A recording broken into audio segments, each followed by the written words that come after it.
This episode of the Nerf Herder Council is brought to you by Audible. Visit audibletrial.com/NHC for your 30-day trial and a free audiobook download.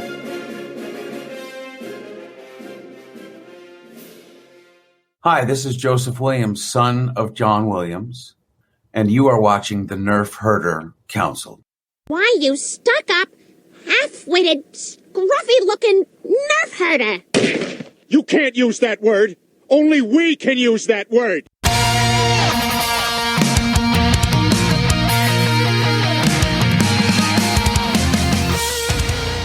You're tuned in to the Nerf Herder Council, your source for Star Wars opinion, conversation, and debate.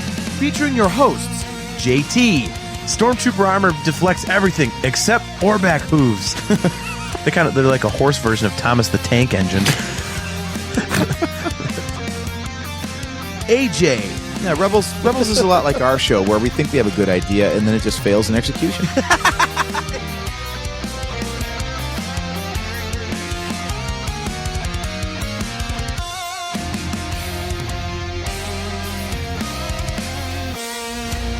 On this episode of the Nerf Herder Council, we give our review of the new Alien movie Romulus.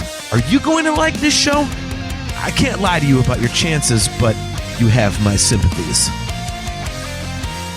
This is the Nerf Herder Council.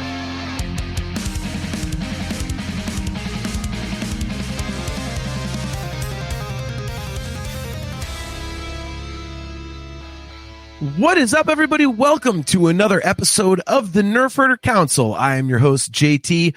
We are live on Facebook and YouTube, as well as the Facebook page and YouTube channel of the Virtual Cantina Network. We are also live on the Nerf Herder Council Twitch page, if you are into that sort of thing. As usual, we are brought to you by Audible. Go to audibletrial.com/NHC for your 30-day trial and a free audiobook download.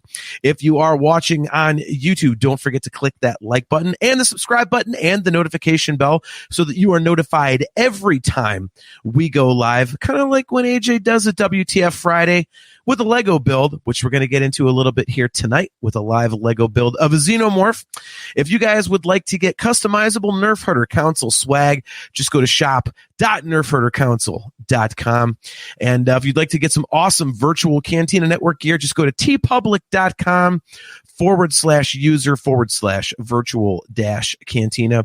Before we get rolling here and I bring on AJ, real quick, guys, do not forget that the views of the Nerf Herder Council do not necessarily reflect those of the Virtual Cantina Network, and there may be a little bit of bad language on our show. So if you guys are not into that sort of thing, you may want to turn it off. And I think tonight, most importantly, we are going to have a lot of spoilers. We are going to be talking about Alien Romulus. So if you have not seen the movie yet and you are trying to remain spoiler free, this is not the show for you, unless you just want to mute it and you can watch AJ build Lego while we are just a couple of floating talking heads. So speaking of floating talking heads, without further ado, he is my brother and my best friend. He is on a new computer. Let's hope everything goes smashingly. Unlike if I were on a new computer. AJ, what is up? Hey, man. Yeah, it's not going quite smashingly yet, but I think I got most of it going. How do I sound? Sound fine. Sound fine. Okay. Oh, my God. This is like one of the very few times it's ever been a tech problem that is not mine or caused by me. So that's good. Yeah, we're almost perfect. I'm hearing you through my speakers instead of through my earbud here. But no one can hear that, so I guess we're okay. Yeah. Don't press any buttons. Enough. Yeah, don't press any buttons, man. But yeah, so this ought to be fun, dude. I'm excited. Talking Alien is cool. I actually was invited to do an episode of Mocktails from the Cantina, the fantastic podcast by our very, very good friend, Mr. Chris Mocked. I did that on Monday. So this will be the second time in 3 days that I have dug into the Alien franchise and Romulus in particular. So I'm looking forward to it. And we're doing something kind of interesting. You are going to be doing a build of a Lego Xenomorph. And before we get to that, I would just like to say, speaking of Lego, fuck those goddamn Harry Potter Lego games. they've made. I don't know what the hell they're doing with these puzzles, but like I'm on the first damn, like, I'm in Sorcerer's Stone at the beginning of Sorcerer's Stone, and I've had to like Google hints a couple times already. I'm like, this is asinine. Like, make it a little more self-explanatory. So fuck that shit. In any case, that thing's made for children, right? Like, I am aware of that, and it pisses me off. Now I know why it's one of the free games, for PlayStation Plus, because they were like, we can't sell enough of this goddamn thing. So, yeah, there's that. So, anyways, back to topic. Yeah, you are going to be doing a live build of a Xenomorph, which is cool because you kind of do those on.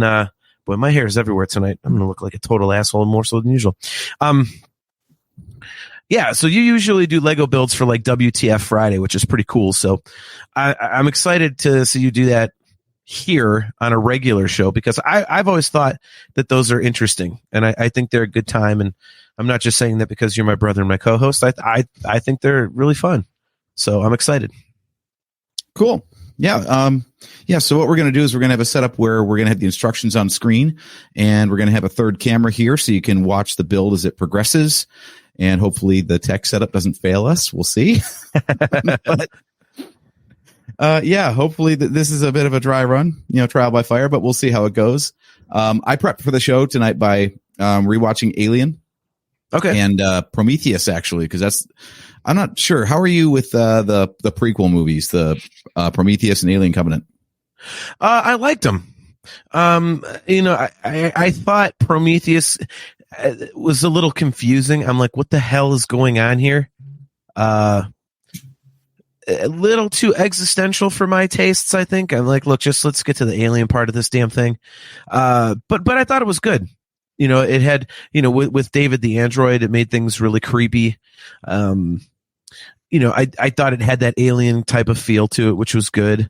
And, Ridley Scott just brings more of a, he's got a creep factor to it, and I think it's just because it's his initial story, or at least he was part of bringing the original story to the screen, I should say. He just has a better handle on how those movies should feel. So, I think, James Cameron did a really good job with Aliens, kind of making it like much more of like an action movie. Mm-hmm. So I think that's why it stands out along with the original as, the two best entries in the franchise. And then the other ones are kind of like, okay, like they're good and they're like entertaining, but they're just kind of like compared to, the first two. So, yeah, I feel like these kind of exist. We'll get started with the build here because, frankly, I need as much time as possible to get this done, or else we'll be podcasting all night.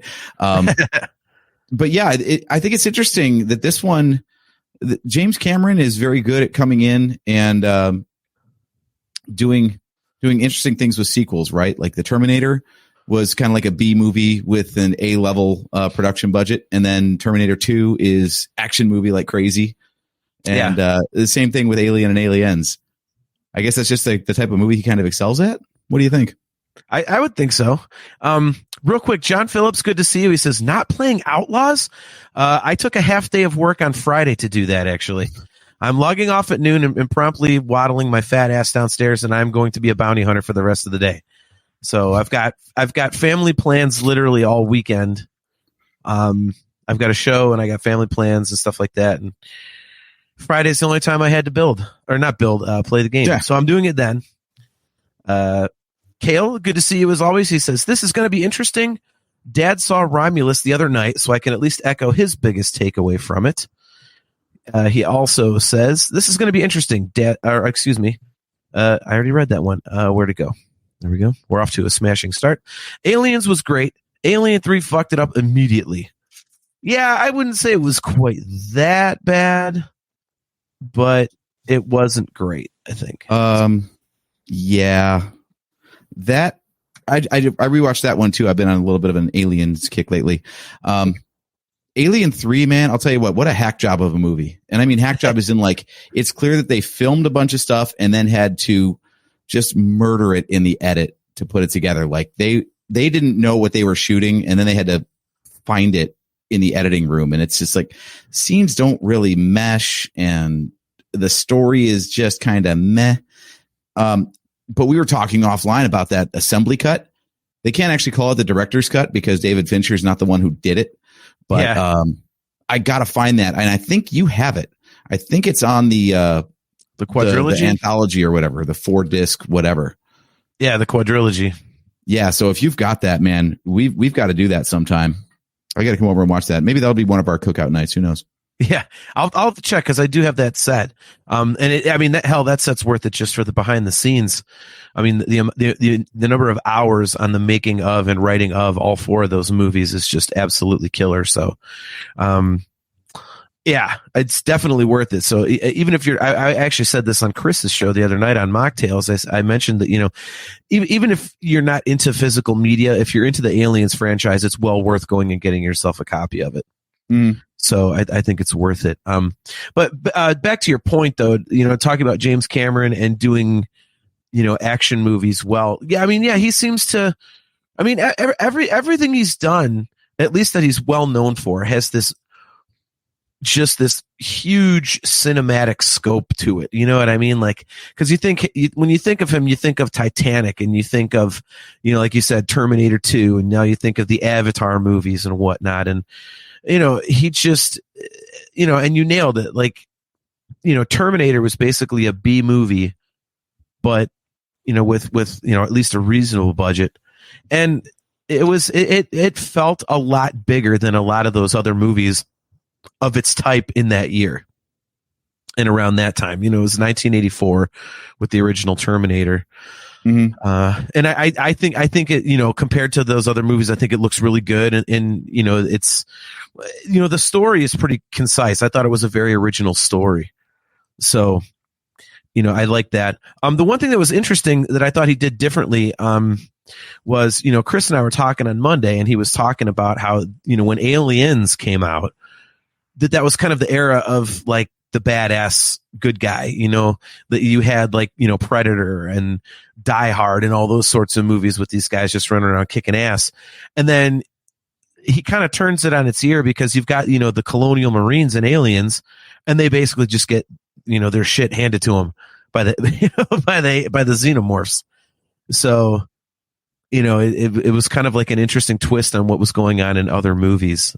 So I thought that was a good point that he made. So yeah, the whole unstoppable alien thing is kind of cool because there's no way that in the first movie they're going to prepare for anything because it's the first time they've ever encountered them. But then when the second movie comes around, you've got colonial Marines. They're supposed to be the baddest of the badass, and they get easily overrun too. So good job on building the threat. Now, Alien Romulus kind of takes it back to the original formula. Yeah. So, as much as they say like it slots between the two, which chronologically it does, how did you feel about the way they built the threat back with just one alien again? I liked it. I thought it was cool. I thought it kind of,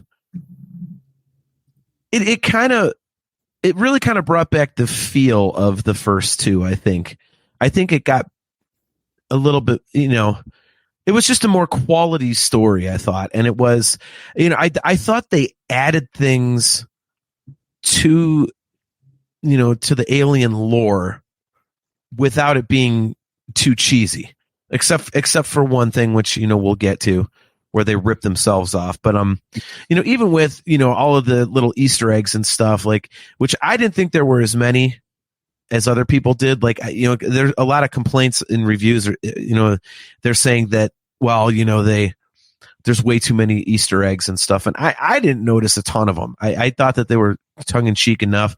I mean, obviously you had a couple obvious ones, of course, with Rook and, saying, I won't lie to you about your chances, but you have my sympathies. And then obviously, get away from her, you bitch, was in there. And, but all these other things,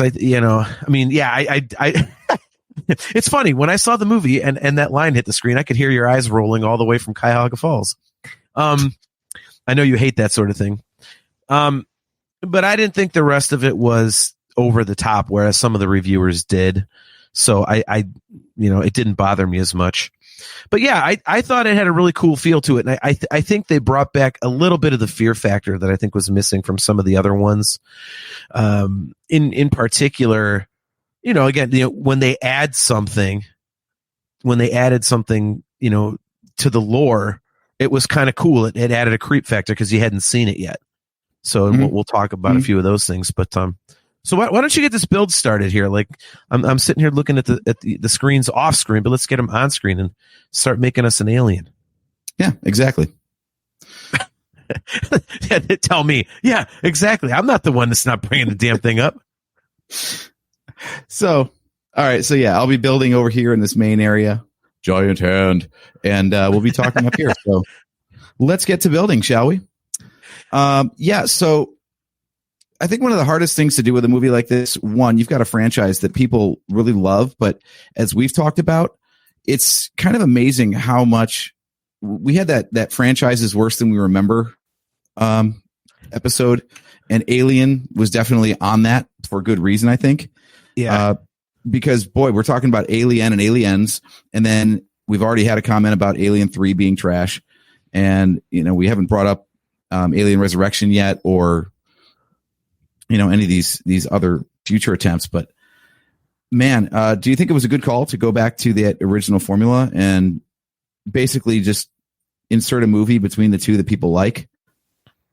Yeah, I think it's smart because, what else are you going to do? I think you almost kind of had to, because, we're not, if we ever get, the third, Ridley Scott movie of the prequels, we haven't gotten it. We don't know if we're getting it. Other, going into a new Alien story. What are they going to tell? They've done the 4 Ripley movies. And at that point, it's just, a whole bunch of people find the Xenomorphs and then they get killed. And then there's one dude that, survives. Okay, let's move on to the next movie. So I think to go back to the original 2 that people liked and kind of lean on that a little bit was smart. Because, let's face it, there's really not much more you can do with this. They have acid for blood. They're damn near indestructible. There's not a lot that you're going to be able to do with this thing.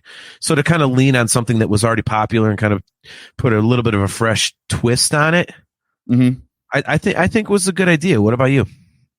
Yeah, I think that's exactly right. Like you said, there's only so many good ideas that you can have with a franchise like this. And at some point, like you just got to stick with what works.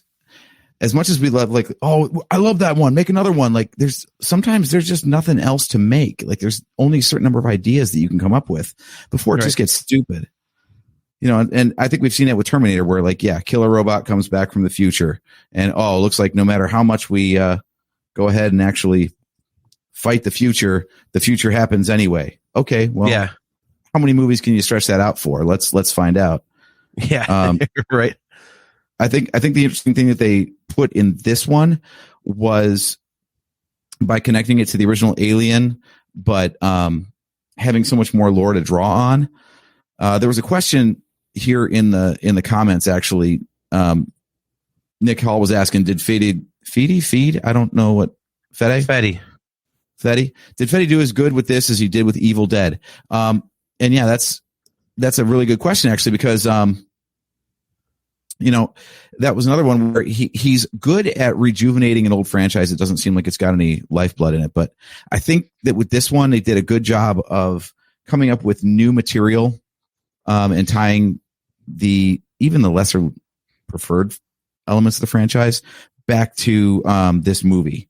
So, like, I know you're a big fan of that Alien Isolation game, for example. So did you catch the references to that? Yeah, I caught those references. I still think that that's the best sequel to Alien and Aliens that there is. That really gets the feel of the first movie. I don't know if it's because it's a video game, so you're a little bit more immersed in it, but that game has a very loyal following because of how it really ties into just how terrifying Aliens started out being with that very first film. But that one, same thing. There's only one alien. There's other stuff going on the space station, of course, during the course of the game, but even those are kind of creepy. You got the average Joe androids, which are basically indestructible as well. But you barely see the alien, and you can't kill the alien. Like the whole time, you just have to escape it. So it's not like they made it, like one of those games where you're the Marines and you just got to blow them away and all this kind of crap. Like, it was terrifying. And I thought, yeah, like this one is up there as well. I think, I think, I saw right after it came out, someone had immediately ranked the Alien movies. Mm-hmm. And this was third behind Alien and Aliens. And I actually would agree with that. I think that's pretty fair. Yeah. Oh, look at this. Graham J. Thanks for tuning in. He says, I went in with low expectations and came out feeling underwhelmed. So your low expectations, it didn't even meet low expectations. Huh. Wow. Okay. Interesting. That's like honestly, Graham, you're the first person I've heard with like an actual, like legitimately bad review of the movie. Everything else I've seen has been positive. Kale says, you know what else we haven't mentioned is the Alien versus Predator movies. I don't remember those being good, but the game was fun. Those movies are shit. Oh God, I forgot they existed. I am just not a fan of those types of things. Like everyone loves Freddy versus Jason, and I'm just going on record as saying it. I thought it sucked. It takes away any of the cool factor. It just takes away any of the cool factor of either of the franchises from me when that kind of crap goes down. I don't like it. I'm like, Freddy was cool on his own. Jason's cool on his own. Okay. It's basically just a video game when you do it like that. And and the same thing with Alien versus Predator. I just was not a fan. I'm like, this is dumb.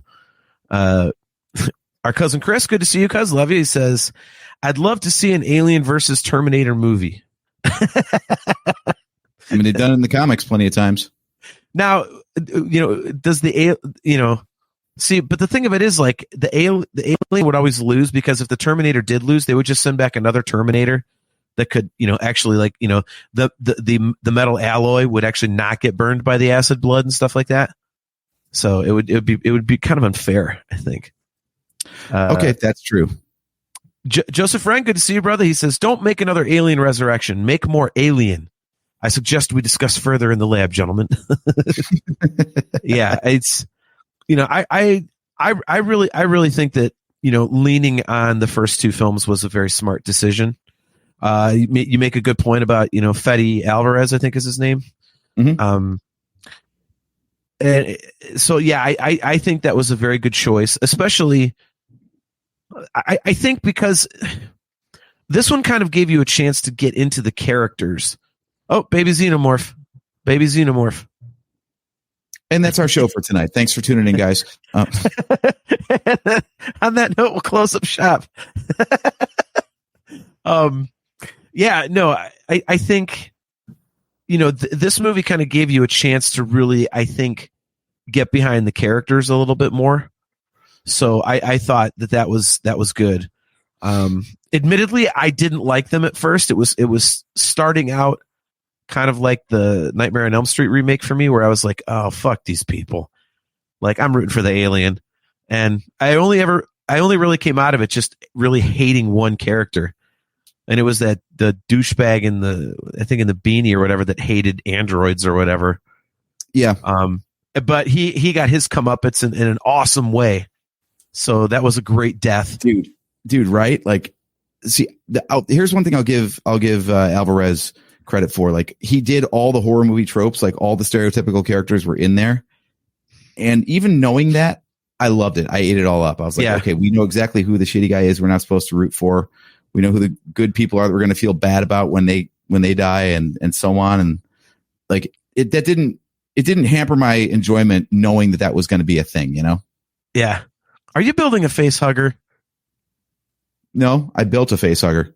Oh, this is great for our audio viewers, by the way. Look at that's badass, man. Lego rules, just not Lego Harry Potter video games. That is something I should point out, by the way. This is not Lego. This was not a set produced by Lego. This is a fan design. So this is what the fan designs are really great for. Is it's something that you would never get from Lego. Lego's not going to do an alien.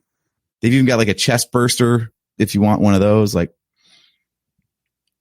but does it have is it like a human torso and it pops open and really? Well, it doesn't pop open. It's just a static sculpture, but yeah, it's already sticking out of a bloody chest cavity. Oh, Would it be great if it did open up like you've got like the little motion thing in the back, like R2, how you can do like the little motors with R2. They just have a motor where the chest pops open and the thing shoots out. That'd be awesome. That'd be fantastic. Now this stuff is almost like cheating, but hey, Lego made these pieces, so these are actually all Lego made pieces. I guess that would make sense. Like a fan's gonna like build its own pieces. Never mind. Oh, right? Yeah. So like these aren't made by Lego, but these are clones of Lego pieces. So Lego made a piece that looked just like this, and then some Chinese company stole the mold and did their own. So Kale says $20 on Temu, so I figured I might as well take a shot, right? How much was it? $20. Oh, geez, that's cheap. Okay. Kale says, I did see there was a cinema somewhere in the U.S. that had face huggers on every seat for the opening screening. Yeah, I would have been. I want to say it was like Alamo Draft House in Texas. They always seem to do all the cool stuff. It'd be awesome to kind of see a movie there. And by kind of, I mean definitely. So yeah, let's talk a little bit about some of the stuff that they added to the lore, because I think that's a big part of the movie, at least to me, because I wasn't expecting them to add things that we hadn't seen and kind of like broaden what we know about the Xenomorph. So I think for me, that the coolest thing that they did was they explained how the face huggers hunt. So, they said, there's that, they get to a part where, and for those of you guys who didn't tune in for the intro, by the way, this is going to be a very spoilerific episode. So if you haven't seen the movie, go ahead and, tune out now. But, yeah, so, when they get to that room, it's just full of face huggers, and they have to, it's their only way through to get to the, where they got to go. Mm-hmm. And they're like, what the hell are we going to do? And then, Andy, the android, he's got the chip from the actual science officer android on the space station. And he tells them that basically like they hunt with sound and temperature. So Nick Hall bouncing. Thanks for the warning. Sorry, bro. Yeah, we pretty much, if we're going to talk about something we've seen, we're like at spoilers. We're going to spoil it. We are not clever enough to talk about things that we've seen without spoilers and still be able to fill a show. So sorry about that. Exactly. We saw the movie.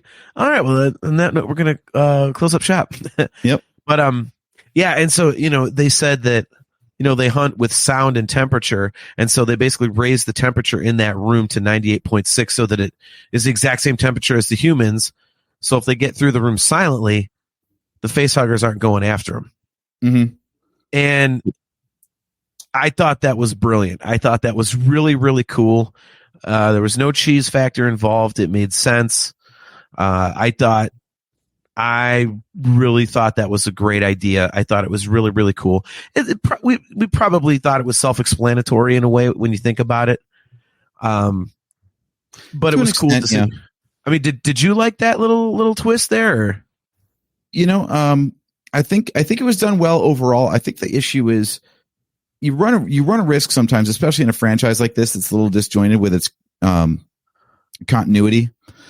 If you explain too much, it kind of ruins the mystique. It's like the Boba Fett problem. People want to know more about him, but then when you actually explain it, it kind of diminishes a little bit. Right. I feel like this is a franchise that could have that, but sorry. But at the same time, like if you explain it too much, the more you explain, the easier it is to poke holes in your own logic then, right? Yeah. So I liked it. I don't know how else they would have done it, but especially sticking so closely to only what was established in Alien and Aliens. I wish they would have had something besides just face huggers as the big threat throughout the movie. Well, they went straight to face huggers, and it was just face huggers for the whole thing.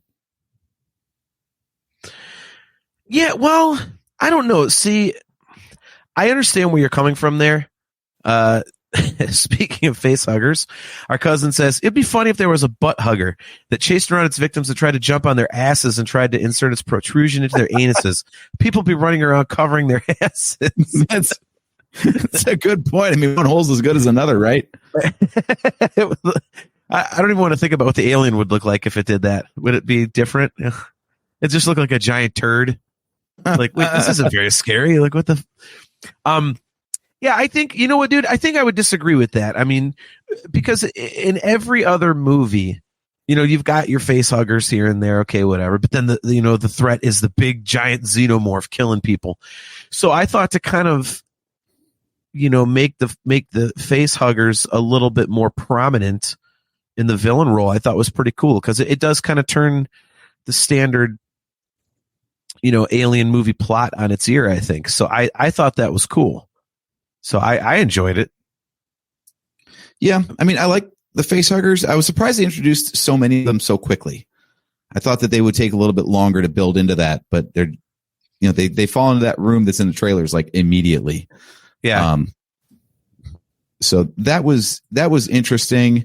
I guess it kind of made sense. Like I said, they were breeding them on purpose. So of course there would be a ton of face huggers. Yeah. How did you feel about the whole way they even kicked off the series of events by saying they were able to recover the alien from the end of the first movie? That I didn't like. I thought that was kind of stupid. I mean, the things are basically indestructible as it is, right? But now you're going to say they can survive the vacuum of space. Like, what the hell is that? Like, enough. That's just dumb. That's like having a superhero in the next movie. They have a new power, and then they have a new power, and then they have a new power. Like, stop it. Like, it's, they have it. Like, so they cut it out of a rock or something? Yeah. Mm-hmm. Like, how did it end up in a rock? When they showed that meteorite thing that it was in, all I kept thinking about was Joe Dirt. Nope, that's a chunk of poopy. Just, you nailed it, though. Peanut. That's a peanut right there. A space peanut. Yeah, I didn't understand how that happened either. Obviously it collected some sort of crap while it was out there in space. But yeah, that part I did not like. I was just like, seriously? That's what you're going to do? Or are we just nitpicking? Is that one of those things where just like, forget about it? It's a way to get the plot going and just move on, Yeah, I mean, it wasn't as bad as, a dog pissing fire on the bones of Freddy Krueger and him coming back. It wasn't that shitty, but I mean, that sounds like a joke, except it's not. I know, right? So that's what I'm saying. It's not as bad as that. Graham J says, my comment was a bit harsh. I would just like to see a different take on this well-worn plot. I mean, you don't have to walk it back, Graham. I mean, AJ and I have a ton of terrible takes or harsh takes on the show. It's all good. In terms of, different take on this well-worn plot, if you think about it, Graham, I agree with you on that completely, and I just can't figure out what the hell they would do that's different. Because I think as soon as you kind of do the whole, well, they did get to Earth and now they're wreaking havoc on Earth thing, you're going to end up with kind of the same thing it's been before. It's just in a different locale. Mm-hmm. And it's not, I'll use a perfect example of why I don't know if I would like that, and why that would worry me. Tron 3. I am the biggest friggin' Tron nerd ever. I love the 2 Tron movies. But part of the coolness of it is all the crap happening on the grid. It's something that is not in our world. It looks really badass. It's a visual spectacle along with the story. Well, this third one, apparently, they get out of the grid. So it happens, a lot of it, if not most of it, I don't know yet, obviously, in the real world. I'm like, well, that kind of takes away the coolness of it. That's almost like having Top Gun without fighter jets. Right. So in fact, they had that in Maverick, and I was like, really? Wait a minute. They had fighter jets in there. Well, remember there was the part where they got shot down, and then they of course had to find the old one. All right, look, I do not tolerate any hate on Top Gun Maverick on this show. What the hell's wrong with you? Build your Legos. It was a great movie. It was a great movie. I'm just saying though, if you got to pick the low point, it's the point where the fighter pilots aren't fighting in planes. That's not the low point. I mean, there is a low point, but that's not it. The low point is when the end credits roll. Everybody knows that. Jeez. But yeah. Shit. Now I lost my friggin' place. Anyways, Graham. Yeah. Don't worry about having a harsh take. We have those all the time. So, Yeah, there we go. Yeah. So yeah, back to the whole indestructible, found him in space thing. Yeah, I thought that was kind of dumb. And I will accept it, I suppose, for the exact reason that you mentioned, which is to say, they had to start it up somehow. Mm-hmm. So, and it's better than just, we found a face hugger thing. Like what? Okay. So, all right. Zach at least Sawyer, it was all deliberate. It wasn't just a matter of like, well, they found another alien. Yeah. Zach Sawyer, thanks for tuning in. He says, you guys spoil Romulus or we not telling? This is a spoilerific show. As AJ said, we're not bright enough to not do spoilers. Yep. So yeah, if you've seen it, you're good. If you haven't and you're trying to remain spoiler free, this is not the show for you. So yeah, we are spoiling. Yep. Kale, thank you. They will be dealing in spoilers throughout the remainder of the episode. Yeah, Kale, I don't think we're going to be able to do it like we did the Deadpool episode where we just tell you to, earmuffs. So, yeah, I didn't like that. The one thing I did like though was how, Zach Sawyer says, well, then tell them about the engineer, baby. Yeah, that was, I forgot about that. I had totally forgot about that. That kind of skipped my mind. You want to jump right to the end? Because I got thoughts on the engineer, baby. No, we can get to that later in the show because that is a low point. Definitely the low point of the movie. Yeah. So the other thing that I liked was how they showed the cocoon. Because, usually you see a face hugger, then you got the chest burster. It's a little PP alien. Then like half an hour later, it's like what are those things like sea monkeys or whatever? Or, or when, remember when we were kids and they would give you like this little like capsule, like a pill, and you put it in water and it would blow up into like a sponge that was the size of a house that was the shape of an animal or something. Yeah. Zach's on our ass. He says, it's not low.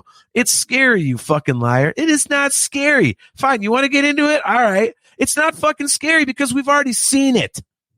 We saw it at the end of goddamn Resurrection. They're ripping off their own fucking idea. That's not scary. I can't imagine. But see, it's different this time. It's different because instead of looking like a human alien hybrid, it's an engineer alien hybrid, you see. I don't care what it is. It looked like it was an unfinished idea. It really did. I was like, it really looked like they had like the alien resurrection hybrid, but they forgot to put the head on the guy. Yeah. I'm like, why is this thing so damn tall? Like, and why is it all skinny? Why does it just look like a really shitty version of the one from Resurrection? Yeah, I thought the Resurrection one was better. There's very little that you can praise Alien Resurrection for, but that is definitely something that I think that did better. Well, dude, that one they did an amazing job with because you had that split second where it was getting sucked out the airlock, where it had that look on its face where you felt bad for it for a very split second. You're like, oh my God, they just made me feel bad for this thing. Right? Like, yeah. I was like, holy shit. So I felt nothing for this one. Yeah, this one felt like completely unfinished. It just felt like they started doing the graphics and then just stopped. They ran out of time and money. Went, we got to put the movie out. Just leave what's in there. It was like a guide track or something. It was. I'm like, what the fuck is this thing? So yeah, Zach, I did not like it. Yeah, I mean, they got to do the old trope of the like, you think the movie's over, but here's a fake out. There's one last confrontation thing, but even that, like, as much as you want to pay homage to the franchise and all of its tropes, I think some of them can be left behind. Yeah, well, I will say this in Zach's defense, I didn't know that was an engineer baby. I was so taken out of it because it just looked human enough to where I was like, what the hell is this goddamn thing? I've already seen this, but it does explain why it was so freaking tall. That one really got me. I'm like, why is this thing like 9 feet tall? Yeah. Like, what the shit? Did she fuck a basketball player or something? Was she like pregnant with Shaq's baby or something? Like, Jesus, like Yao Ming or whatever. Like, I think my biggest issue with the creature throughout the whole thing was like the gestation period was just all over the place, right? Like, I understand that's just movie making. Like, how fast does it grow? As fast as the plot needs it to. Yeah. I mean, especially I went back and watched that first one again just to see like how fast did that thing grow? And the answer is not very. It was like over a day to gestate before it was a chest burster. And, it kind of grew fast from there, but not like this one. These are like, oh, you got face hugged. Well, you got 10 minutes to live. Yeah, it's the microwave version. Right. It's like, what the fuck, man? Jiffy Pop. Yeah, I didn't really think too much about that because I think that's one of those things where it's kind of like you said, how fast do they grow? You know, fast enough to move the plot along. But you know, the one thing I did like that I was getting to before, you know, we were talking about Zach's point about the engineer baby. I liked how they showed the cocoon because you're like, how do these things turn from little PP alien to big giant alien in like 10 minutes, you know? Mm-hmm. Well, you know, we find out that they actually go and make a cocoon where they grow inside the cocoon and then pop out all big. And it's like, oh, okay. So at least it was an explanation. And I thought that was pretty cool. Yeah, I wonder if that's even like a bit of an homage to the what they call the egg morpher scene that was deleted from the theatrical cut of Alien. Yeah, I haven't seen that. Because that's always a question that a lot of people have had anyway. It's like, okay, we got the queen in Aliens, so that explains where that comes from. But what we never got was an explanation of like, if there's only one alien, like, and you kill it, is like that like it? Like, yeah, is that the way you defeat aliens? Is just make sure there's never a queen? And apparently not. So the deleted egg morphing scene basically, again, I like that it was not clearly explained. I think that's what the first movie did really well, and this one might have done a little bit too much of is explaining how things work. Okay. Because, you know, again, there's some threat in not knowing, and you can also buy into things a lot more if they're not fully explained. Because once, like I said, once they are, you can start to poke holes in it. But the egg morpher scene basically it showed Bryce, no, not Bryce. See the other guy's named Dallas. I'm just thinking Bryce Dallas Howard. But anyway, the first guy who the alien takes, and then Dallas, and they're shown like glued up against a wall like they show in Aliens, but the difference is like they're at different stages of decomposing into an alien egg, basically. Wait, so they become an egg?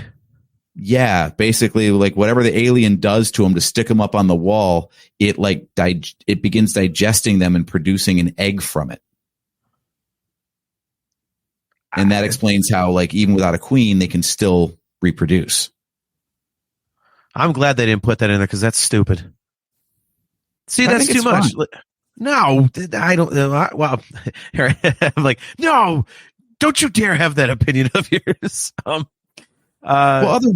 otherwise, like it does kind of leave a question. It's like, how the hell are these things such a threat? As long as there's no queen around, you've only got one to deal with ever.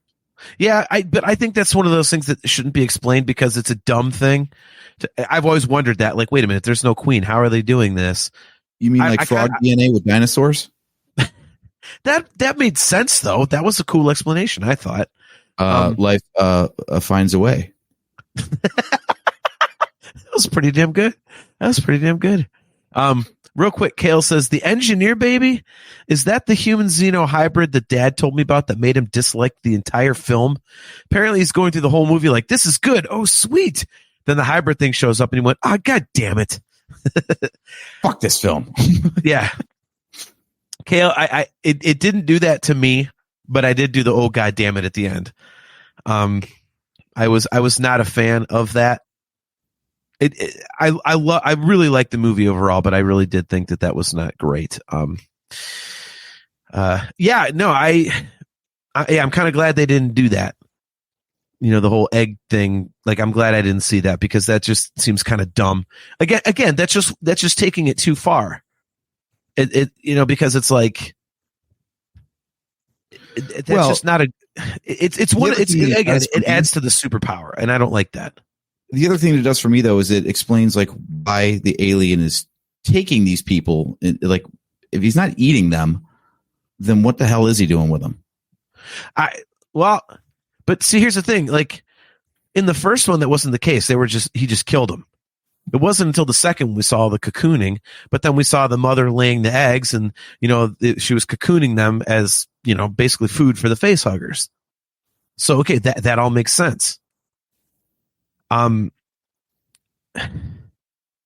say that they don't need a queen, well, it's like that kind of takes away the coolness of the queen.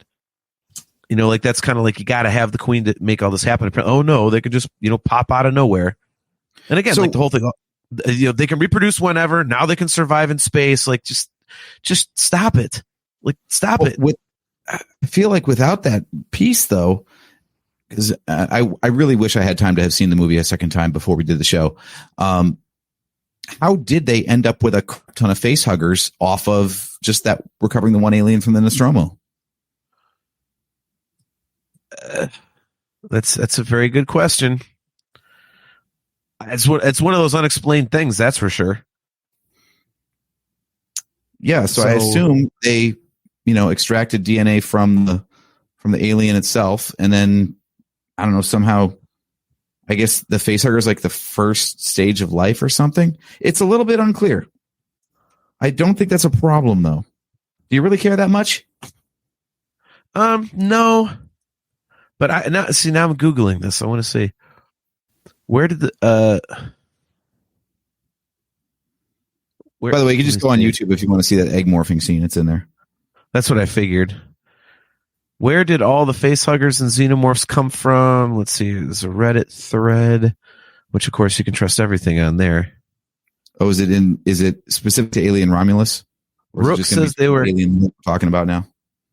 Yeah, it says Rook says they were extracted from Big Chap's DNA and it appears 3D printed.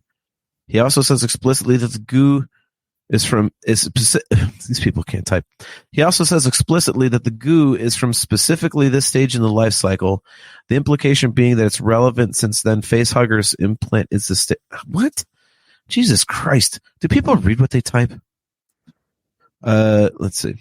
See, this is why I wanted to go back and watch Prometheus again, because I know the black goo is such a big deal in Prometheus. And the opening scene of Prometheus confused me. So this guy gets dropped off on a planet and drinks something that kills him. I'm like, what? Yeah. And then he basically just contaminates the water supply of an entire planet. Yeah. All right, well, here it is. It says, Rook says, according to Rook, they extracted Big Chap's DNA and used that to 3D print the facehuggers. The Renaissance crew were used to create more aliens from the first movie. What happened? I assume Big Chap is the nickname of the alien from the Nostromo. Yes. Yeah. So they 3D printed. What other nicknames do they have? That's Sarge over there. That's Chief. That's how you doing there, Slugger? You don't know my name. 3D printing. That's interesting. So yeah, I guess that's where they got them. They had figured out how to basically clone those things, I suppose. Which always raises the question, why the hell would you want to? But yeah. Plus, I will say, what did you think about Rook? Oh, I love. So we're going to talk about Rook finally. Okay. Yes. I think that was a needless inclusion. See, I've heard that a lot, and I thought it was awesome. Deepfake Ian Holm didn't look so great at times. It's a lot like Tarkin from Rogue One, where credit is due, but there's definitely plenty of times where you're like, I know that's not a human face I'm looking at. Okay. So like it, and I don't think it was necessary for the story. Like it wasn't the actual, like Ash was the guy in the first movie. So it was just another of the same model of android. Like, why do we need that? We know that there's different models of androids. So why couldn't they have just done a different one, or maybe get Lance Henriksen back, have him do and digitally DH him or something, So yeah, but he was like, yeah, but Bishop was a good guy. I thought it was cool to bring back Ash. In this case, he, like you said, he's the same model, just different name. Rook is what they called him. I thought it was cool because it adds that, okay, what's going on here factor. Like, not that you don't know. I mean, we've got bad history with science officers and stuff like that. But, and androids and whatnot. But I thought that it kind of added some creep factor to it. I really liked it. I know. I immediately went, oh shit. Especially because he was ripped in half. Like he was in, the first one, he was all decimated and whatnot. When they beat him up, and then of course what happened to Bishop at the end of Aliens. Mm-hmm. So I didn't mind it, and I guess I understand why people might, because it's playing into your own stuff too much, like I just said with the engineer baby. But I just thought it was cool. So I guess it's one of those things that I can understand why people would have a problem with, and I won't fault them for that. I just personally thought it was cool. I really liked it. I don't think it really helped the movie. I don't think it was necessary, and it couldn't have been cheap. And the effect was only slightly effective. So, I mean, if you're making the movie and you're trying to figure out where to put your production dollars, I don't think deep faking Ian Holm was the best use of that money. Yeah, I mean, do you think it was a deliberate swerve to name him Rook, by the way? Because, like, as you said, Bishop was a good android. Yeah. So Rook, Bishop, the whole chess piece thing. Yeah. Yeah. I mean, you can't call him Ash. So, I mean, that was you can't do that. But then, to have him be like the same model and whatnot. I really don't mind it. And maybe, remember, I'm one of those, when they give you a member berry moment, I tend to like those a lot more than you do. So I think for me, that's kind of what this was. You are very simple. You're like Andy before he gets the chip. Hey, man. And we'll definitely get to that, because that was one of the highlights of the movie, if not the highlight for me. His last name is Royd. You know that, right? Shut up, asshole. Abby Normal. Yeah. Abby Normal. There's an episode we could just talk about Young Frankenstein. Did you know that Gene Wilder wrote that movie? No, I did not. That's incredible. Yeah, there's a Gene Wilder documentary that I just watched, and actually he wrote it and then took it to Mel Brooks and said, would you ever want to make this? Interesting. I did not know that. But anyway, yeah, I mean, is it necessary? Funny motherfucker. Cool. Yeah, is it necessary? No. But I think tying it back to the original film like that gave this one some gravitas. So I think it was a good callback to use. And again, as obvious as it may have been that, he's obviously going to make everything go to shit, because I mean, you can't just have him be a bad guy, an alien, and then he comes in here, this, because it's not Ash, has changed his colors. You can't do that, but so it might have been a little obvious how it was going to turn out. But I still thought that it added some needed, gravitas to it again, as I said before. So I dug it. I can see why people might not, but I wish like his true nature wouldn't have come out quite so early on, because the way the first one goes, and he starts off as a nice guy, and he could be, I think that would have been, because audience members would have been keeping an eye on him anyway, because they know the lineage of the movies. Yeah. And I think if they had like kept his motivations a little bit more mysterious instead of him being like downright nefarious, that I think would have been a much more entertaining way to go, because it would have kept the audience guessing a little bit more. Do you really think there would be any guessing going on, though? Do you think it would have been a letdown if you find out that this one's actually a good guy, as opposed to just he's trying to fulfill what Ash was doing in the first, in the first movie? Well, yes and no. See, I like the idea that maybe, because he's programmed to follow these orders, but he even says like this thing got way out of hand and wrecked everything. So like, all right, so that. So there's always that possibility that he reconsiders and thinks like, maybe we shouldn't be doing this. Maybe this is a bad idea. So I would have liked a little bit more mystery there, because for him to just be he essentially is Ash. He's just Ash all over again. So like, isn't that kind of like, they could have just called him Rehash.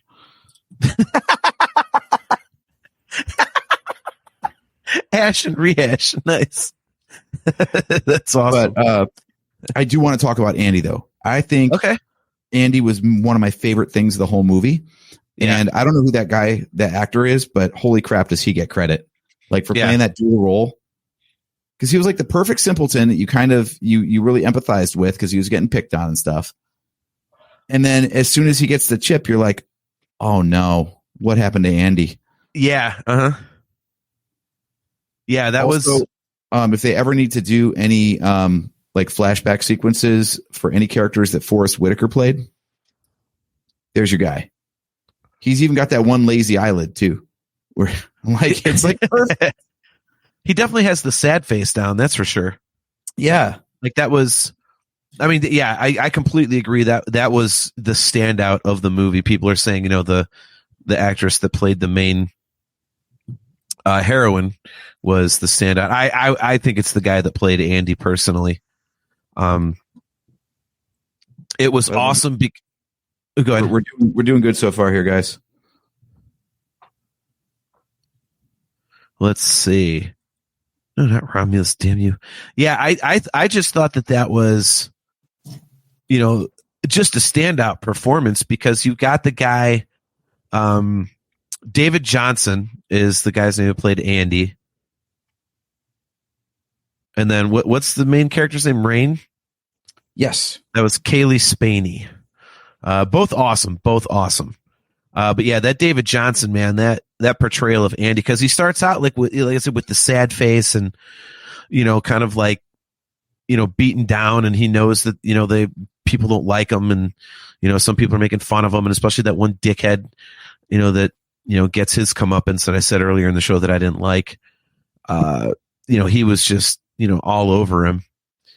But then when they have to swap out his chip with the chip from the android on the ship, it was pretty awesome because all of a sudden he completely changes into this just stoic, single-minded, completely heartless android, just, single-minded in purpose. And it was just a total, like you said, flip of the switch, just a totally different character. And then I'm wondering, so help me out here with the lore. This might be something from Alien Isolation, because I know what do they call them? Average Joes. Average Joes? Is it Average Joes or Working Joes? Where they have like a chip in their neck or something that determines their programming? Or is that new to the lore? I'm trying to remember. I mean, I only made it through half of that game because it scared the shit out of me so damn bad. Well, I remember you bitching about the Average Joes, so I figured you might know a thing or two about them. Yeah. Alien Isolation. Yeah, Average Joes. Okay, I was right. For a second there, I was like, wait a minute. No, that's the damn team in Dodgeball, you dummy. So, let's not do that. Yeah, they had some programming thing that was part of them. Yeah. I don't remember what it was. It's been a while since I played that. They were definitely more malicious, though, than Andy was with the science officer chip, because they were kind of like, to keep people out of certain parts of the ship and whatnot, so they got violent and whatnot. But yeah, the portrayal of Andy, itself was awesome. But I think it was like I think it added, that relationship and the way it was handled by the actor and actress, I think added something that the other movies didn't have. Even the ones with Sigourney Weaver, even the ones with Ripley in it, I don't think there was that character where, I mean, you could say Newt, I think. I mean, if you want to go back to Newt, maybe that would be the only the only relationship between characters in the whole series, saga, franchise, whatever you want to call it, that is equal to the whole Andy and Rain thing in Romulus, because you actually gave a shit about them. You felt a connection there. You felt their connection, like it actually meant something in the story. Yeah, I think they did a really good job with that. Like they took time building the characters up. The whole structure felt very like true to form for the franchise, but also not rehashed. Like I like seeing the planet first and like seeing them get like screwed over. It really reminded me of that scene in Andor, right, where he's getting sentenced and they're like, yeah, we're just tacking on extra time. Like, fuck you. You're not even a person. Yeah. Yeah. I was like, oh, that's cool. Okay, so it's more into that whole Weyland-Yutani thing and indentured service kind of thing. And I like that they, it gave them a good reason to go up there in the first place. Yeah, that was the thing I think about this one, that it had more than any of the other films. That there was a certain human center to it, that none of the other movies, at least to me, really had. Pretty much like a lot of them were just, even, like I say, like in the first movie, like, Ripley's, crew members, they were really just kind of, it's not like she was like overly tight with any of them. They were, even, the two mechanic guys were always talking about their, just wanting to get their money. So it was like, they're just conscripts basically, like out on a space job or whatever. Right. And so, you had that going on. And in Aliens, you had Newt, so that's the only thing you could really compare it to. But even that, and the rest was just, mostly. Yeah, mostly. Yeah. It was just the Marines trying to survive with her. And then really in the movies afterwards, there weren't any relationships you really gave a shit about, especially in a few of them. It was just so obvious. It was just all about, it was just a meat factory for the aliens to chomp on, Right. So, but there wasn't really, even the story itself, like you just made a great point, dude, where you talked about, the fact that, she's thinking she's getting out of her indentured servitude to Weyland-Yutani. So she's like, all right, I'm up. And they're like, nah, 6 more years or however long it was. She's like, what? Yeah. Because they just don't give a shit. And so you kind of felt like, her plight was so dire, and all the other, people that she was friends with, that she was going up to the derelict space station with, they were just behind the 8 ball, and it was like you kind of felt for them. It added something that the other movies did not have, which I thought was pretty cool. So yeah, it made sense for them to take the risk because they knew they were otherwise just basically going to die on that planet. They were never getting out. Yeah, exactly. So I thought when circumstances go that bad, you got to. In most horror movies, you just think like, well, they're just making stupid decisions. And that's in a lot of the other Alien movies too, where like stuff starts to go sideways, and you're like, just bug the hell out. Like, what are you doing? And then this one is like, well, it's still preferable to at least give it a shot, because heading back, there's nothing there for us. Yeah. No, I mean, I think it was done really well, even to the point where, you establish pretty quick, like how close Andy and Rain are. And then when they're, in the first, moments on the ship, as, they start digging into like, saying plot points aloud and stuff, the planet that they're trying to get to, to basically be free, she can't take Andy. Mm-hmm. So she went up there knowing that she basically have to fuck Andy over to be free. And it's like, when you find out, you're like, what the hell is that? And then, and I thought that was kind of cool how they played that out for the rest of the movie. Like at the end, she's like, yeah, you're coming with me anyway. Like, he's like, but I thought I couldn't go. She's like, we'll deal with it. But because I kept thinking throughout the course of the movie, as Andy's helping her and, with her, I'm going, but she's totally ditching his ass.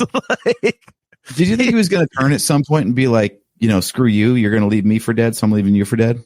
You know what? I be completely honest, I kind of hoped that was going to happen. I kind of thought what would have been a really cool plot twist would be to have Andy be the one to survive and be like, yeah, screw you. You were going to screw me over. So now, go fuck yourself. And, and she dies like it's a total red herring. And, it's Andy that's actually the survivor and all this kind of stuff. Like, I thought that would have been cool. So, like Graham was saying up in the chat, like he just wanted kind of a fresh twist on stuff. I thought that would have been a fresh twist on it. It would have been very dark and very bleak. But as I've said on the show many times about certain things, I love when things like that happen. Like the ending to The Mist is like maybe my all-time favorite movie ending ever. So if they were going to do that, I thought that would be great. Oh, you mean like how one of my favorite twist endings in an otherwise bad movie is Terminator 3. How like, oh, it just gets in the bunker, and all it is to keep him safe from the nukes, not to actually prevent Judgment Day. Yeah, that was awesome. Yes, I agree with you on that as well. Like, no, that's awesome. That's really cool. Yeah, I thought that was cool as well. Yeah, I was a big fan of that. I was like, oh shit, they didn't fix anything. That's awesome. Yeah. Yeah, I thought that was an awesome twist.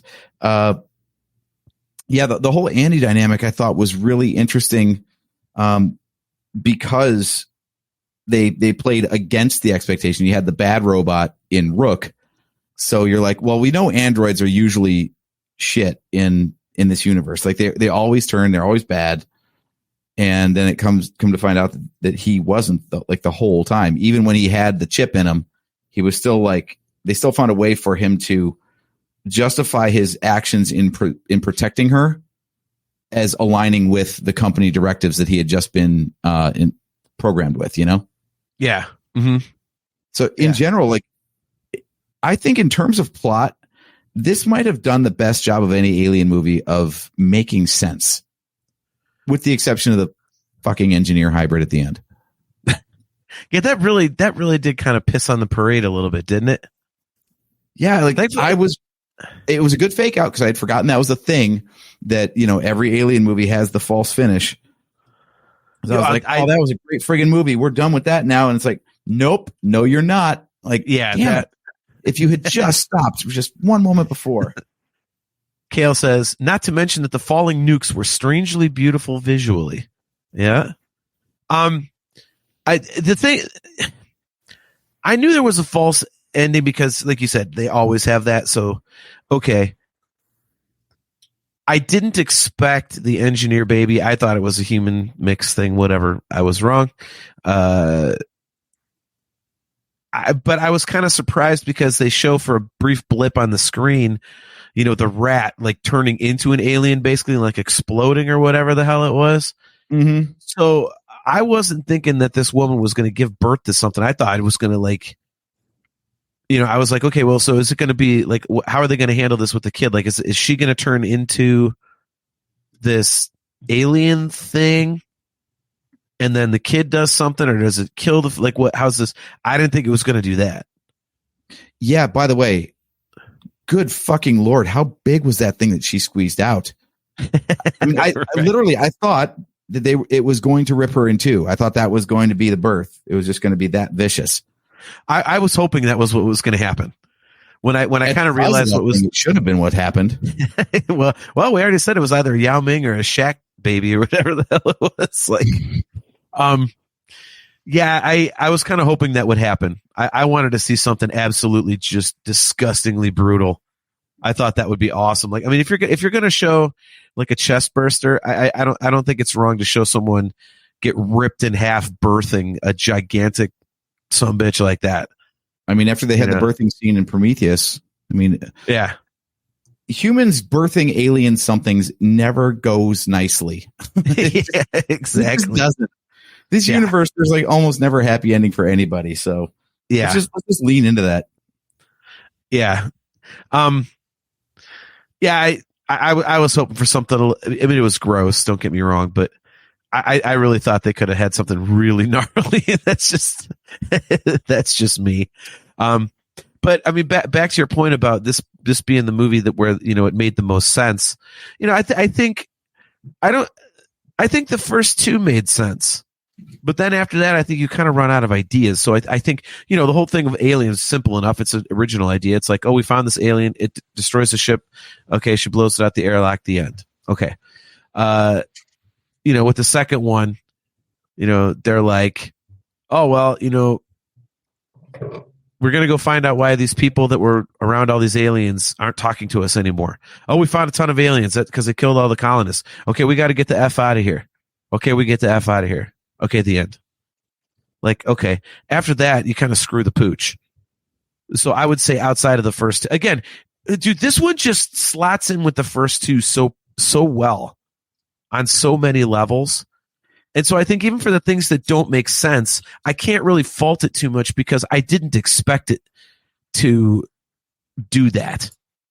I mean, I really was expecting just to go see some more chest bursters and face huggers and acid blood and go home and be like, all right, that was a new Alien movie. Cool. Instead, I got a lot more than that. Okay. So remember we were talking when the movie came out, because I saw it before you by a couple of days. Yeah. And you were asking me, even before I went in there, I gave you my prediction, which was, we're going to see everybody, but basically one, maybe two people die. And it's going to be really, really gross and bloody. And that's exactly what we got, right? Like, yeah. So when I tried to sum it up for you, and I said, I think you're going to love this movie. I think you're going to get exactly what you went in there for. How accurate was I with that?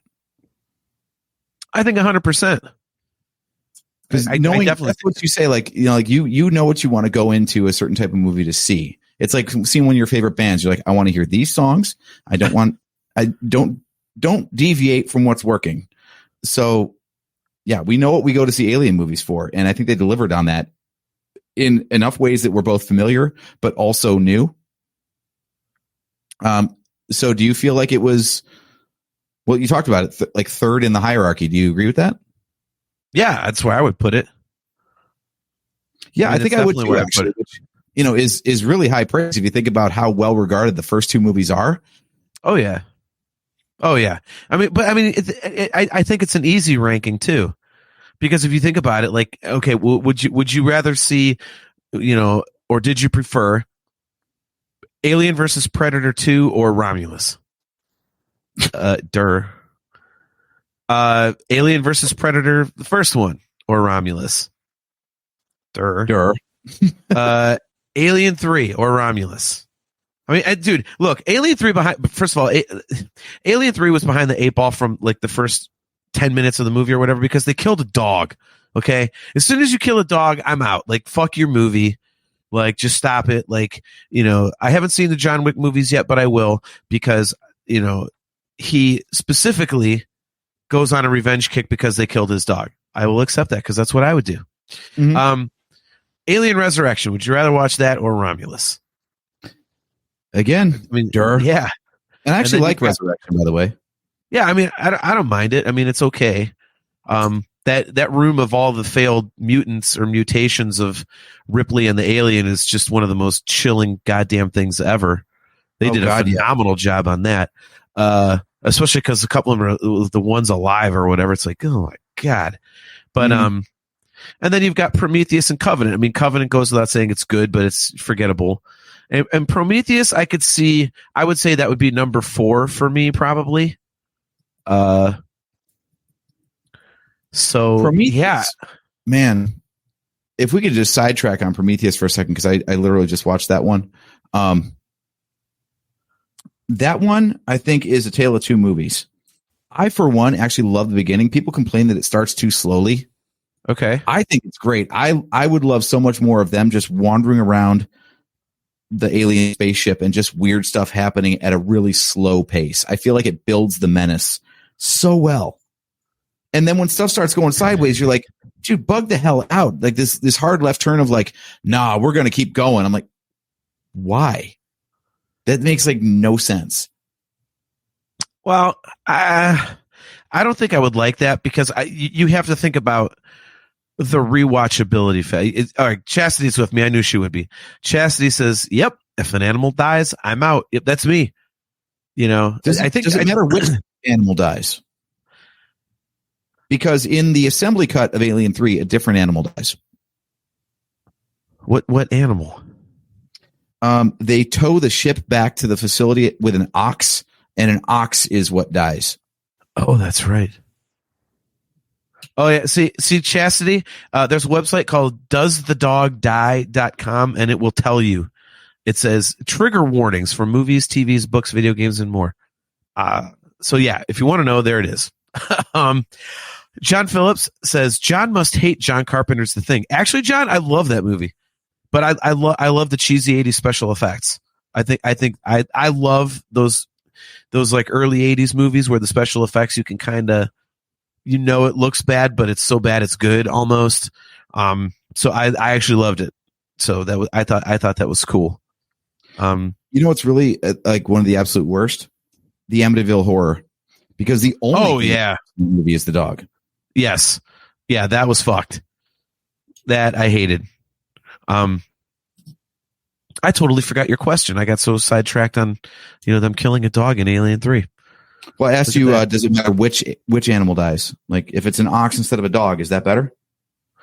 Yeah, I don't want to see pets die. I'm used to seeing in zombie movies, you see dead cows and pigs and shit all the time. Like, whatever. Yeah, that's a good point. No, but you had a question about, we were talking about something with the Alien movie before I got all sidetracked. I don't remember what the hell it was. The slow build. You were talking about how you would like to see how that takes its time at the beginning. I thought that was another thing where I thought that like the thing I liked about Prometheus was that it presented all this weird stuff that was very clearly alien adjacent, but it wasn't just overtly alien stuff. And then at the end, they're just like, well, here's all the engineers, and you remember this, and remember this, remember this. I'm like, God damn it, Like it was creepy enough to just poke around stuff that you're like, this is clearly related to it, but they're not going to tell us how. And that's just going to be more imagination fuel. But no, they just spoon feed you all this crap, and you're like, well, now it's not nearly as interesting. Yeah, I would agree with that. I don't know. In terms of the whole slow build thing, I think that's a slippery slope. Because you have to think about this movie doesn't do that. This movie like throws them right into a room with facehuggers, and then they're on the run from that point on. See, I think there's enough build in this, though, dude. You have to remember that when you go back to rewatch a movie, when you know what happens, the intro that felt like it was like 30 to 45 minutes in the theater, you all of a sudden, you realize that it's only like 15 minutes, 20 minutes. So if you're going to try and build something for like an hour, it can get really lengthy, and it kind of ruins the rewatchability. Like for example, Hostel, like the first time you watch it, you're like, oh, you hear this is such a gross movie. You're like, you're on the edge of your seat waiting. So when it takes forever for something to happen, you're like, cool. But I've tried to rewatch that movie, and I just fast forward. I'm like, I get it. You're on a backpacking trip in Europe with these two chicks that are just like baiting you to get to the damn rich people place to get carved up. Like, God damn it. Like, I fast forward half the movie. Same thing. And not that this should be a surprise. It's the same director, but there's a movie that Eli Roth made called Green Hell. And it's like kind of like a remake of those horrific cannibal movies from the late 70s, early 80s. And that was the same thing. Even in the theater when I went to see it, I was like, will you start eating people? Can you please just start chopping these bastards up? Seriously? And then finally their plane crashes and there's blood everywhere. You're like, all right, here we go. And so then you can get to it, but it just takes too damn long. So I understand what you're talking about from a world building standpoint, but I don't think you can do that. So you don't think the payoff is, you don't think the build is part of the payoff? Like if they had taken their time, if they didn't take their time getting there, it wouldn't diminish the impact. No, it's especially in this movie because we already know what the hell we're getting. It'd be like walking it'd be like walking into, a Star Wars movie, and they just sit there talking about, it's like a bunch of people hanging out for like 40 minutes, and then all of a sudden you see a lightsaber in here. Oh, may the Force be with you. You're like, well, get to the goddamn point. I know what I'm here for. So actually, that kind of does happen. No, I'm serious. Like Luke Skywalker meeting Obi-Wan happens a long time into the movie. Okay, but that's the very first movie. That's what I'm saying. You can get away with that when you don't know what you're there to see. But when you know when you know what you're there to see, like let's get to the point. It's not. I've been on the journey. Now I just want to see more of the cool shit. So I don't think, so this one doing that, but I still thought this one had like a pretty cool build because it was, they were establishing the characters, and then you get, they have to do the whole, fly into space thing. And there was, the relationship between Andy and Rain was pretty well on its way. All right. So Kale's got a question about the whole dog dying thing. And Chastity says, I've turned off movies that people want me to see because an animal dies, not just dogs. I know there'll be other animal deaths, Chastity, but if it's like pets, no, just don't show me that. It's unnecessary. Right. Kale says, is it okay if the credits say when the dog passed away peacefully? Like, Megan Levy that I watched the other day, it's like everything went well for the dog and he lived 3 more years after this till he went peacefully into sleep at the age of 13. Yes, that's fine. I just don't show me some horrible violent dog death. Like kill a person. Just, kill another person. Go. The person probably did something shitty at some point in their life.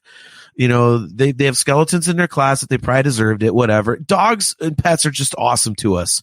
So leave the damn pets alone. Chastity Crawley. I want all dogs to live forever. Yeah, that's me too.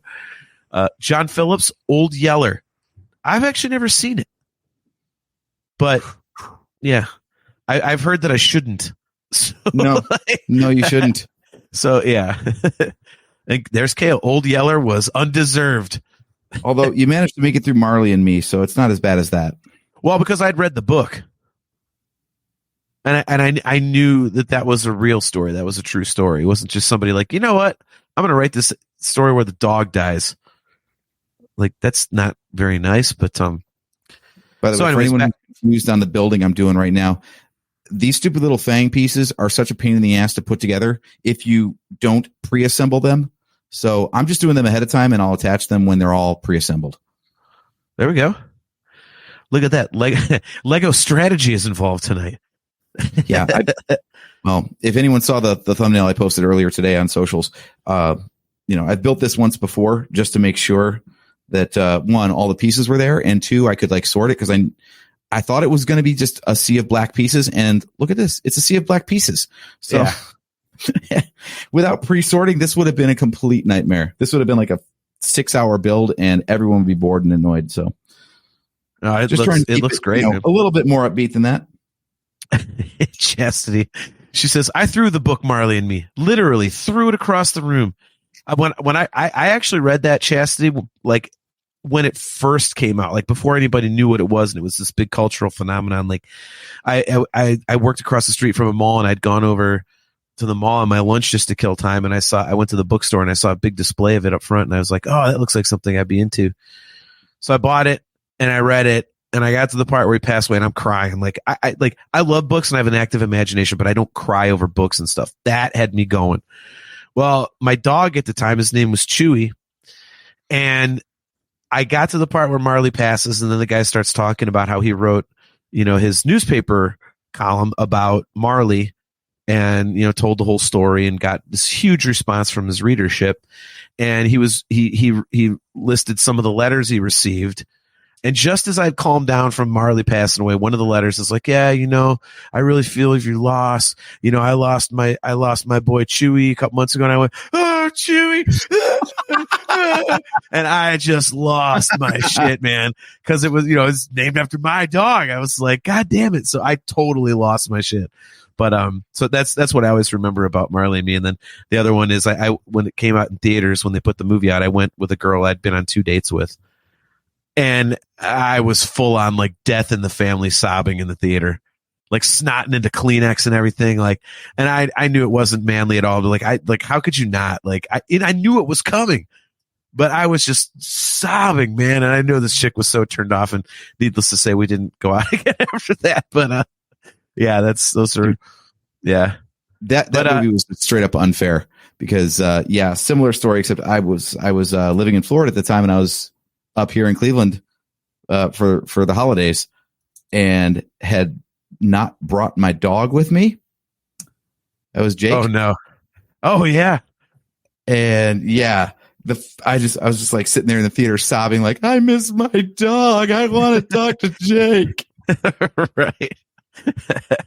We always joke around here that whenever we're watching animal programs, like we get the dogs over, like, you guys better come over here because you're going to get all the lovin's. Mm-hmm. Kale brings up a good movie, and then we'll get back on topic. Sorry, guys, got a little sidetracked. But Kale says, Marley and Me was gut-wrenching, and it's worse because the entire film builds you up to that moment, and it's not fair at all. I think Wonder kills the dog as well, and it really didn't need to. Wonder is an awesome movie. If you guys have not heard of it or seen it, it's based on a true story.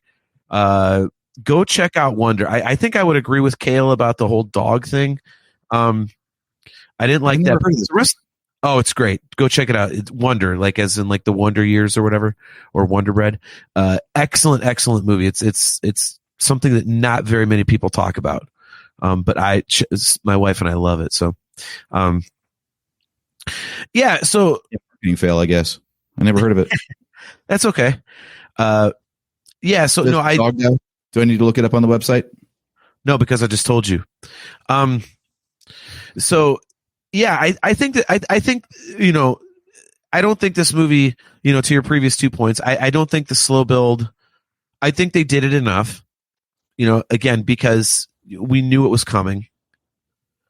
And number two, in terms of, you know, another thing you mentioned that, you know, the plot makes the most sense and all that. I think I would agree with that. And I think that's one of the things that makes this movie unique is that it takes something that we already know implicitly and adds to it, but it's not cheesy, as I said earlier in the show, but it actually has a story. You know, there's more to it than just, I mean, not a lot more, granted, but there's more to it than just we're going up in space and the alien's going to find us and kill all but one of us. You know, there's at least something there to give a shit about outside of that. So, you know, I for that reason I thought it was really good. And it's interesting because I've seen it once, and when I left the theater, I was like, yeah, okay, it was an alien movie. It was cool. All right, I got my money's worth. It wasn't amazing, but as I've talked about it now on two different shows, the more I think about it, there's a lot more meat on the bone than I kind of realized at first. So I'm interested to go watch it again to kind of see, you know, what sort of things are, you know, I didn't really get into as much with my first viewing because I was just so busy watching all the gore and alien shit, you know? Okay. Yeah. That was going to be my next question for you was like I said, they did actually present a cohesive plot, and as much as it is pared back, you know, in broad strokes, it's just like, okay, they're stuck on the ship and they got to survive. But it does seem like, do you think there's room for a sequel? Like, where would the story go from here? No, because I think any sequel possibility, it was more about Andy and Rain. I think, you know, to do a sequel to this is just another alien movie.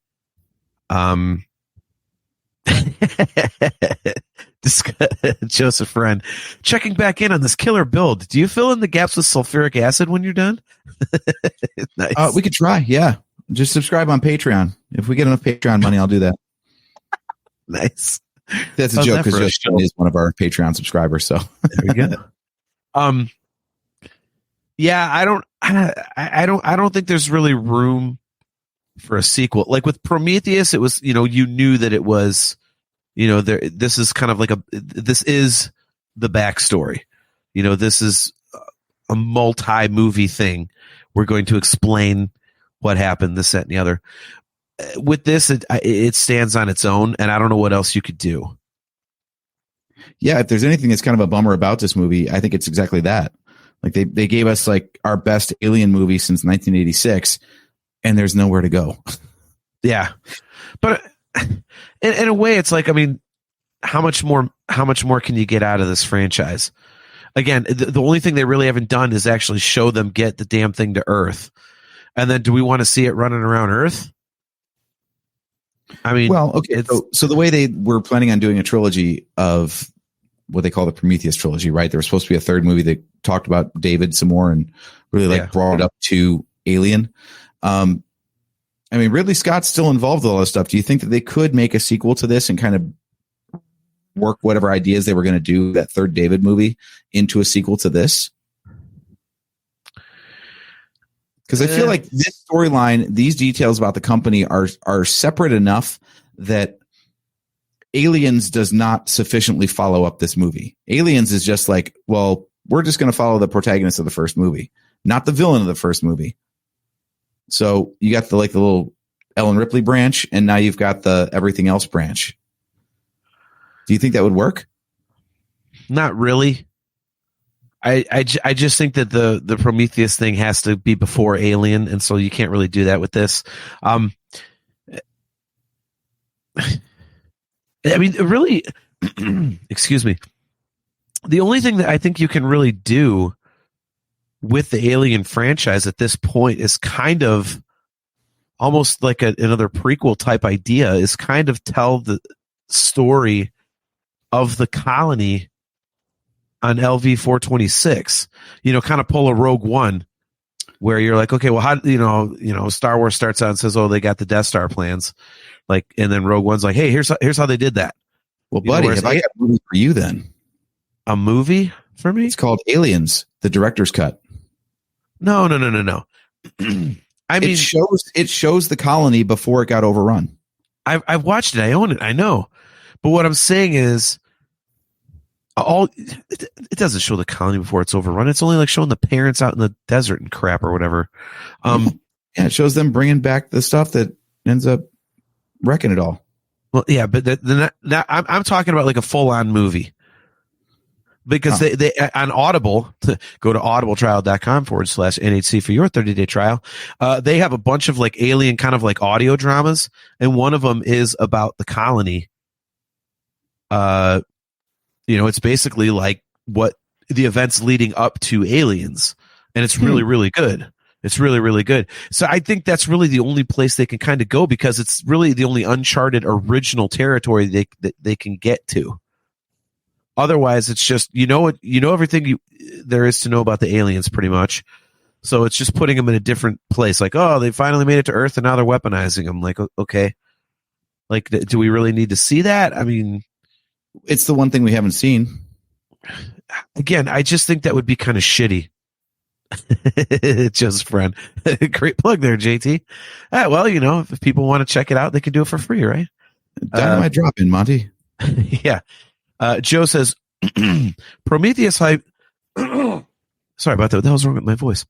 Prometheus hype made me want to watch Alien again. Even though it was a prequel, it could be the prequel to Alien we wanted to explain the engineers, which will always be space jockeys in my eyes. Yeah, I was used to calling them space jockeys, and then ever since Prometheus, I'm used to calling them engineers. So, yeah, I mean, do you think there's something original they could do at this point? I really don't. I just think they've gotten everything they can out of it at this point. Oh, you mean like me and my digital instructions because I didn't film the back of the page? Yeah, so I only got up to 67 on screen shareable, and then we're into something else. So we can switch views now. So sorry, guys. You're going to be staring at paper instructions from here on out. There we go. Do we have this right? All right, there we go. Boom. And we're back. Audio viewers, we hope you enjoyed that. I mean, what's better for an audio viewer than a live Lego build? Come on now. Exactly. Yeah, I mean, do you really think there's anything else they could do? I mean, I think there's nothing else you could do with the Xenomorph. So this is the interesting thing is like, if you go and like look at comic books, for example, there are so many comics of like Alien vs. Predator, which the movie sucked, or just Alien comic books in general. I collected them, when I was in like junior high. There's so much to dig into with the Alien lore, and for some reason, it's just never really worked in a movie, but it works great in a comic book format. I don't know why that is. Like there's the whole, there's a whole comic book run in the 90s called like Alien Genocide. And it's like rival hives that are fighting each other. And of course, stupid humans are getting mixed up in the middle because they're still trying to, harvest aliens for their own biotech, bioweapons division, that kind of stuff. So, I mean, it always boils down to humans are dumb and they're going to die because of it. But it's something that we've never seen in the movies. And I wonder if Marvel has prepared us enough now to see comic book stuff on the big screen to that degree. Because the one thing I do know that I want is more Alien movies, and I don't know where they go from here. Yeah, I think they're almost painted into a corner because of the invincibility of the alien itself. And it's not, I mean, you bring up superheroes. It's in a way, it's not like superhero movies, because with them, you can just, oh man, we need another Iron Man movie. Okay, well, let's find another bad guy for him to fight. And there's a whole new adventure Whereas with the aliens, it's just, well, they decimate everything. They, try and take over their environment. They're like parasitic. And so if they run into people, they kill all the people and then they lay a shitload of eggs. Okay. So, and I think to try and do something more takes away from what makes the franchise and the Xenomorphs cool and scary. You don't want to take away that darkness and that mystique of, it being in space where, you can't escape. I mean, that's the thing about it. Like, that's always the trick, right? Yeah. Yeah. Because if you can get away, like if you're on Earth or something and you're on land and you have infinite directions in which to, flee. It kind of takes away some of the, oh shit, that you have. Definitely. Yeah. That's one of the tricks of the whole plot. Like you said, is trying to figure out like, how do you maintain the threat in a plausible way? If you give them a means of escape, then the story writes itself. It's all right. Well, what can we throw in their way before they can escape? Yeah. If escape is always an option, then you're just being stupid and you deserve to die. Yeah, exactly. Yeah. I mean, look what happened. Like they tried to do something original. Granted, it was just fan service out the ass, but they did the whole Alien versus Predator thing and it was garbage.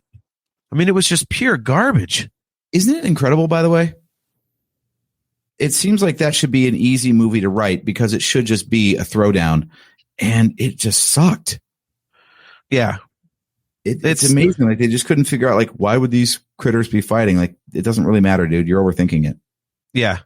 Well, and as soon as I heard even the idea was, brought up, I said, that is the shittiest thing I've ever heard.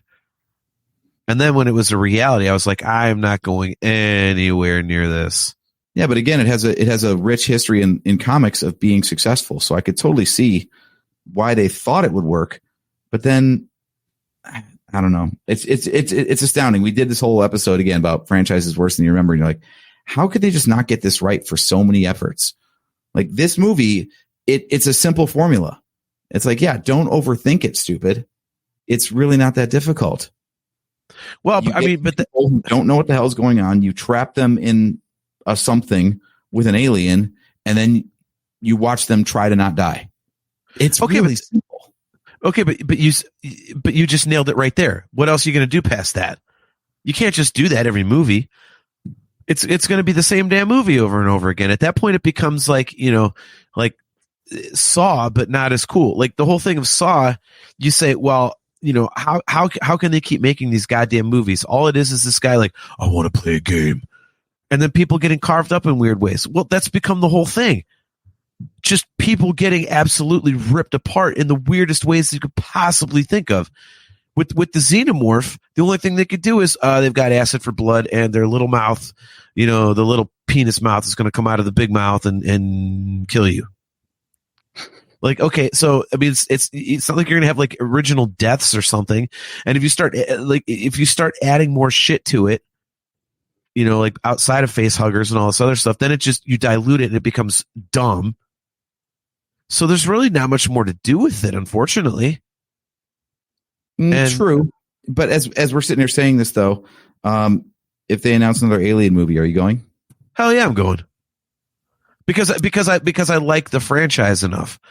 Now, I will go into it the way I went into this one, expecting it to be pretty crappy, and just coming out going, I spent $15 to watch, some gory shit and acid blood. Okay, well, cool. All right, that's fine. Do you feel like that might be part of why this one's being so well received? It's our standards have been so sufficiently lowered at this point that it's like, how can you go wrong? I mean, that's a good sentiment, I think, but I do think that this is a quality movie. And it does that rarest of things with sequels, and especially to your point earlier, saying a sequel, a good sequel that came out like, almost 40 years after the last good one. It does that rare thing where, it expands upon the lore without going too far into fan service. Mm-hmm. It's not cheesy. It tells, a somewhat original story in an environment where it's hard to do that. and it's got characters you actually give a shit about. I mean, it's, in a way, if you think about, I mean, it's not nearly as good as the movie I'm about to mention, but if you think about it, I mean, that's what was so awesome about Top Gun 2 was that, you're getting fighter jets, you're getting Maverick, and it was a one-off movie. It was, and there was so much emotion to that. I mean, yeah. Did we all love it because of the humor and the cool factor of, hey man, we're fighter jet pilots and all that kind of crap? Yeah, of course. Mm-hmm. But it was such a goddamn well done movie. It had all the action points that you wanted, and the friendship between Maverick and Goose, and it had all these great things. And so there's no way you can get close to it. And it was, so impossible to even think about a sequel. And yet they did it, and they pulled it off in phenomenal fashion because of all the reasons I just mentioned about this one. It told a great story. It expanded upon, the original lore that we had really enjoyed. You actually gave a crap about the characters that you were dealing with. I mean, it just had all the elements of a great sequel, and it was excellent for that reason. I think this one kind of touches on that. So, that being said, I don't think they can do much more with it. I really cannot think of anything else they could do with it, and I've tried. Because like you, I'll go see more Alien movies, but what else is going to happen? I think the parts that you're resonating with are still possible. It's also why we are not screenwriters. Because I heard you say over and over again about how the characters are what draw you in. So if they can find compelling characters, then you've got the bones of a story. As much as we love the aliens and them just goring the hell out of people, if we didn't care about the people who were getting gored, then it wouldn't really matter that much. Well, no, I completely agree with that. I think that's where this franchise has always, gone afoul is like Alien 3, part of what people crap on is like, you don't care about any of those people. So when they die, you're like, whatever. It's no big deal. That's what it was funny. I was saying that on Mock's show, on Mocktails on Monday, was that they really screwed that one up because first of all, the characters, you don't give a shit about them, but second of all, they're all criminals. So it's like, why the fuck you? Yeah, like why the fuck are you gonna care? Like wait a minute, which bald British guy just got murdered? I'm not following. Exactly. Yeah. I mean, those are just not likable characters, and it's you got to have something, and that's what the best of these movies has done. You got to have something outside of the alien to give a shit about. Mm-hmm. It wasn't the secret sauce of the franchise from the start. It was Sigourney Weaver and Ripley. Yeah, like that's I think why people hate 3 so much is they thought that it was just like a shitty direction for the character. Whereas, I mean, personally, I didn't mind that at all. Actually, I didn't think what they did with her character was a problem with that one. I think it had, other issues plaguing it. But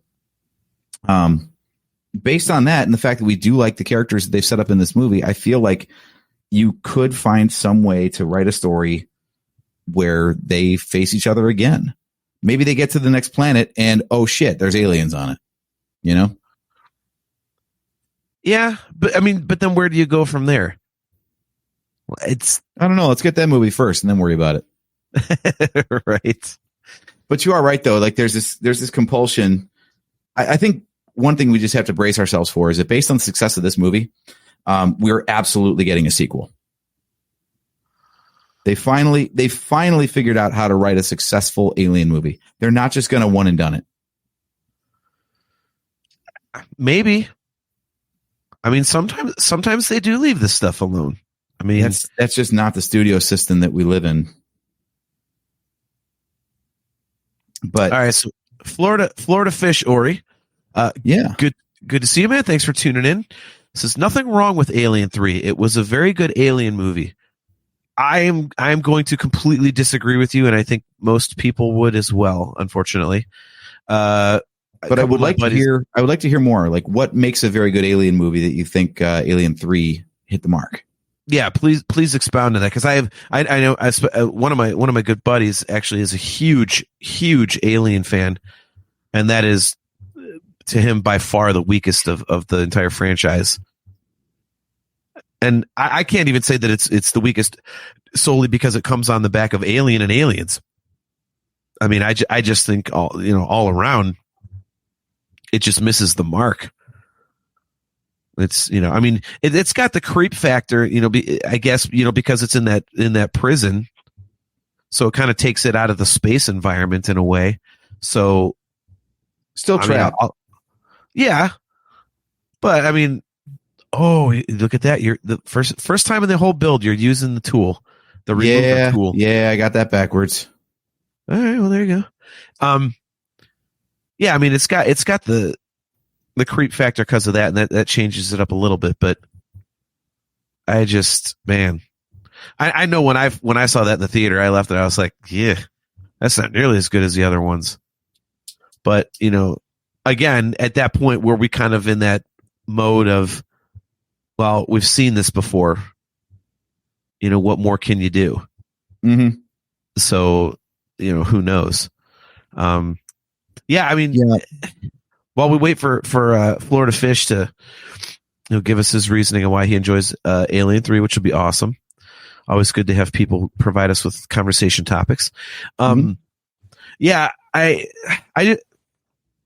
hate to say that you're right, because I don't want it to happen, but I think you are probably right that they'll try to like milk a sequel out of this thing.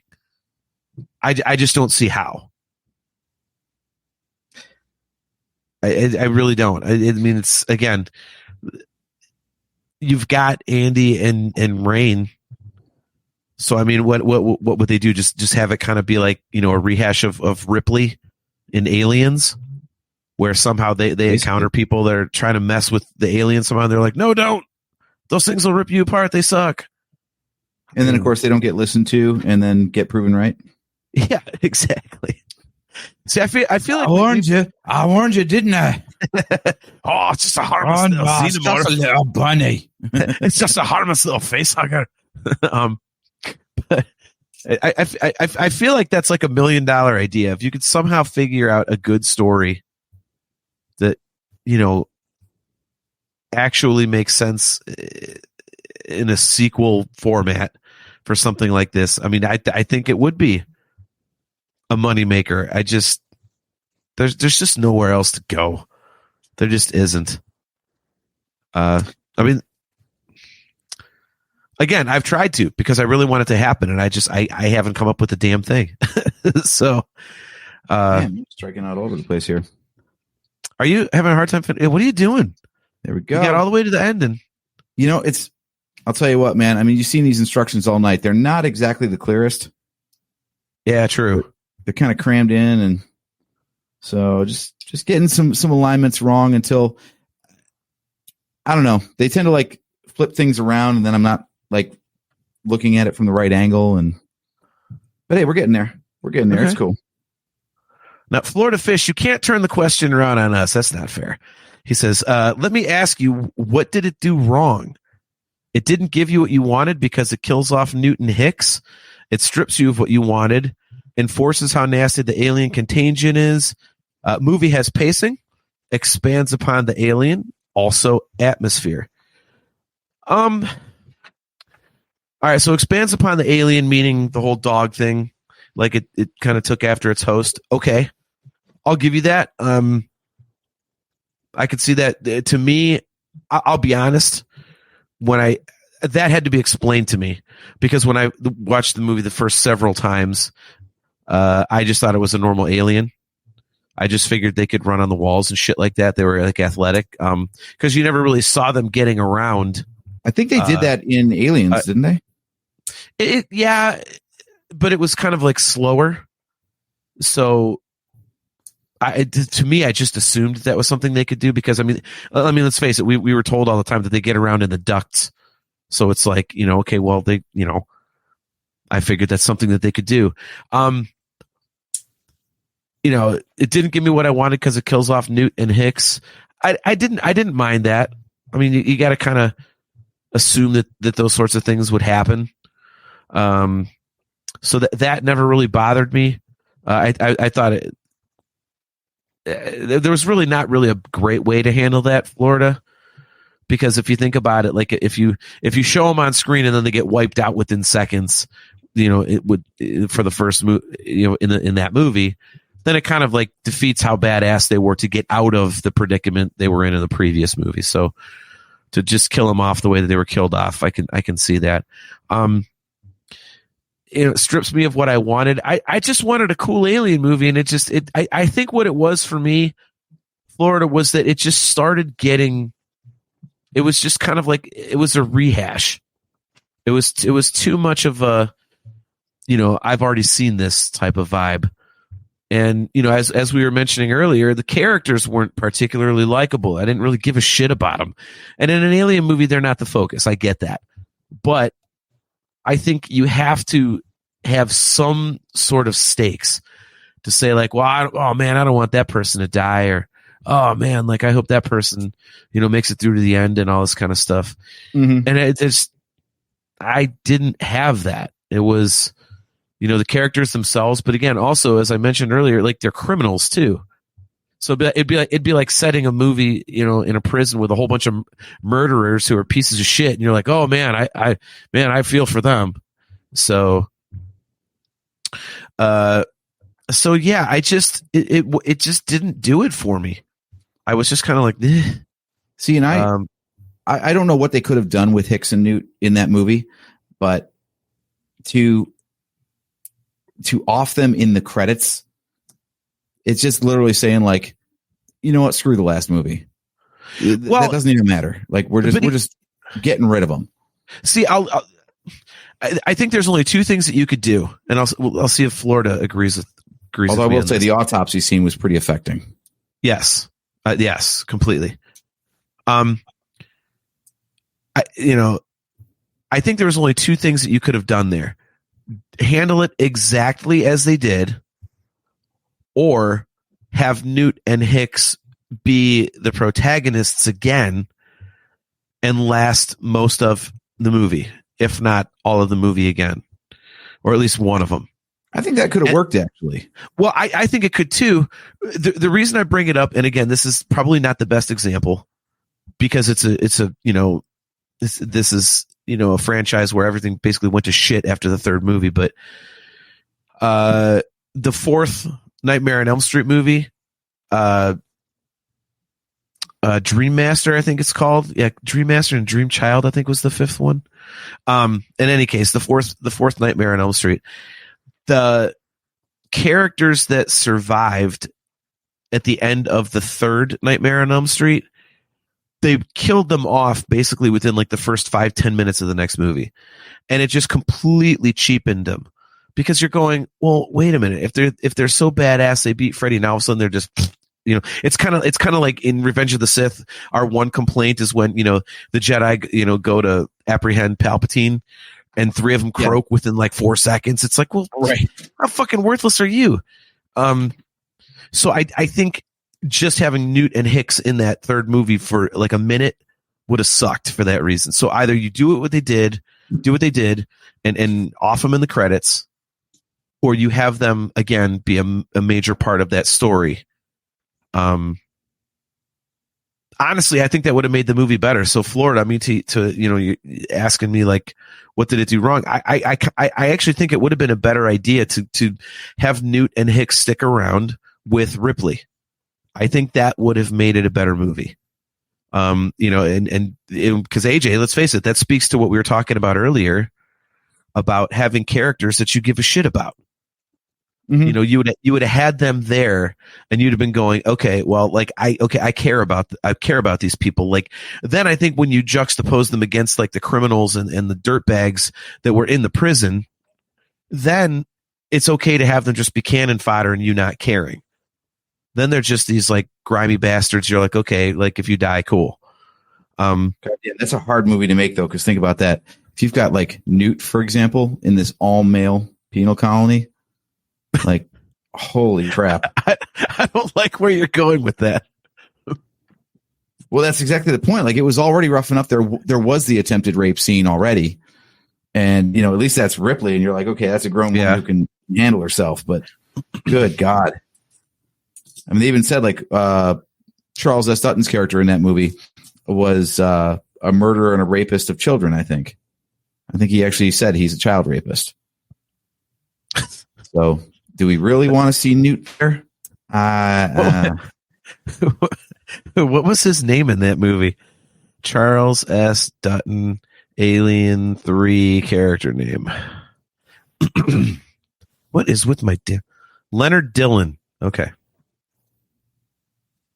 Yeah, I forgot that was what his crimes were. Yeah, that might not have worked so well.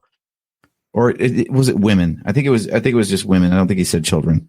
That's a bridge too far. Like, we know that the Alien franchise is full of like piece of shit characters, but to say like, yeah, we got a child rapist in here, like, whoa. Okay, that's a little much, guy. Yeah. Especially because we have to end up like cheering for him towards the end there. Yeah. Like, yay, you're redeemed, rapist. Florida says, what did y'all think of Alien Romy? Are we talking Romy? Like, are we talking Romulus? If that's what you're referring to, we actually talked most of the show about it. It's good. It's the third best Alien movie. I'll say, yeah. Quick recap on that. Yeah, I think it was great. Now, here's the other thing about being a tweenquel. If you're going to go and watch like the Alien franchise, are you going to watch it like Alien Romulus, Aliens, and so on and so on and so on? Or is this just like an entertaining tangent to you? It makes me want to watch the other ones again. I actually haven't watched praise for the movie. Yeah, I haven't watched Alien 3 and Alien Resurrection in quite a while. I'll be honest. So it makes me want to go watch those again and kind of do the comparison, which is going to be interesting. Yeah, go ahead. No, I was going to say it's going to be interesting for me because I do like this one so much. So I'm wondering what the Ripley effect is going to have. Like, am I going to go back and watch the third and the fourth ones and go, oh, maybe I do like these better than Romulus because Ripley's such a strong character? Or is it because she's just a different Ripley? I think a bastardized version of Ripley is a good way to phrase it, at least for me. In 3 and 4, is it not going to matter? I mean, where do you stand? Because you did rewatch it. So what? How did you look into it? All right, so I'm gonna give my hot take of the episode here.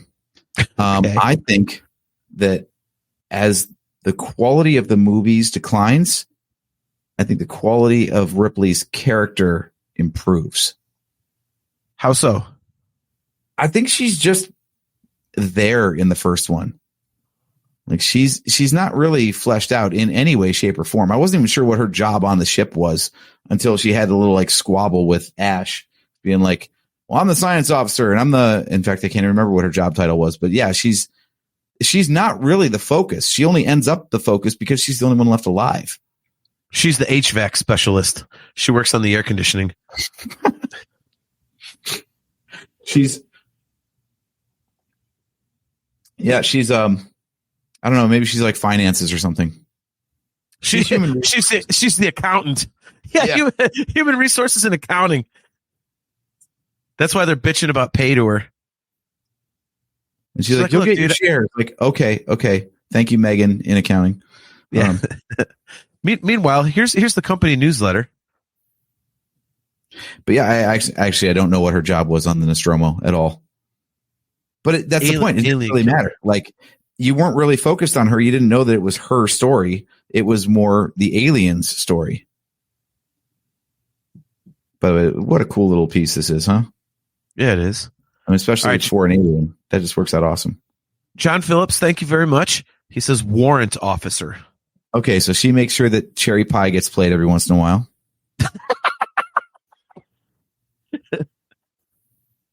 Well played, man. Seriously, what's a warrant officer? I don't even know. It's Ripley. Duh. Remember when you just said earlier that things, if you explain them too much, it's like you shouldn't do that?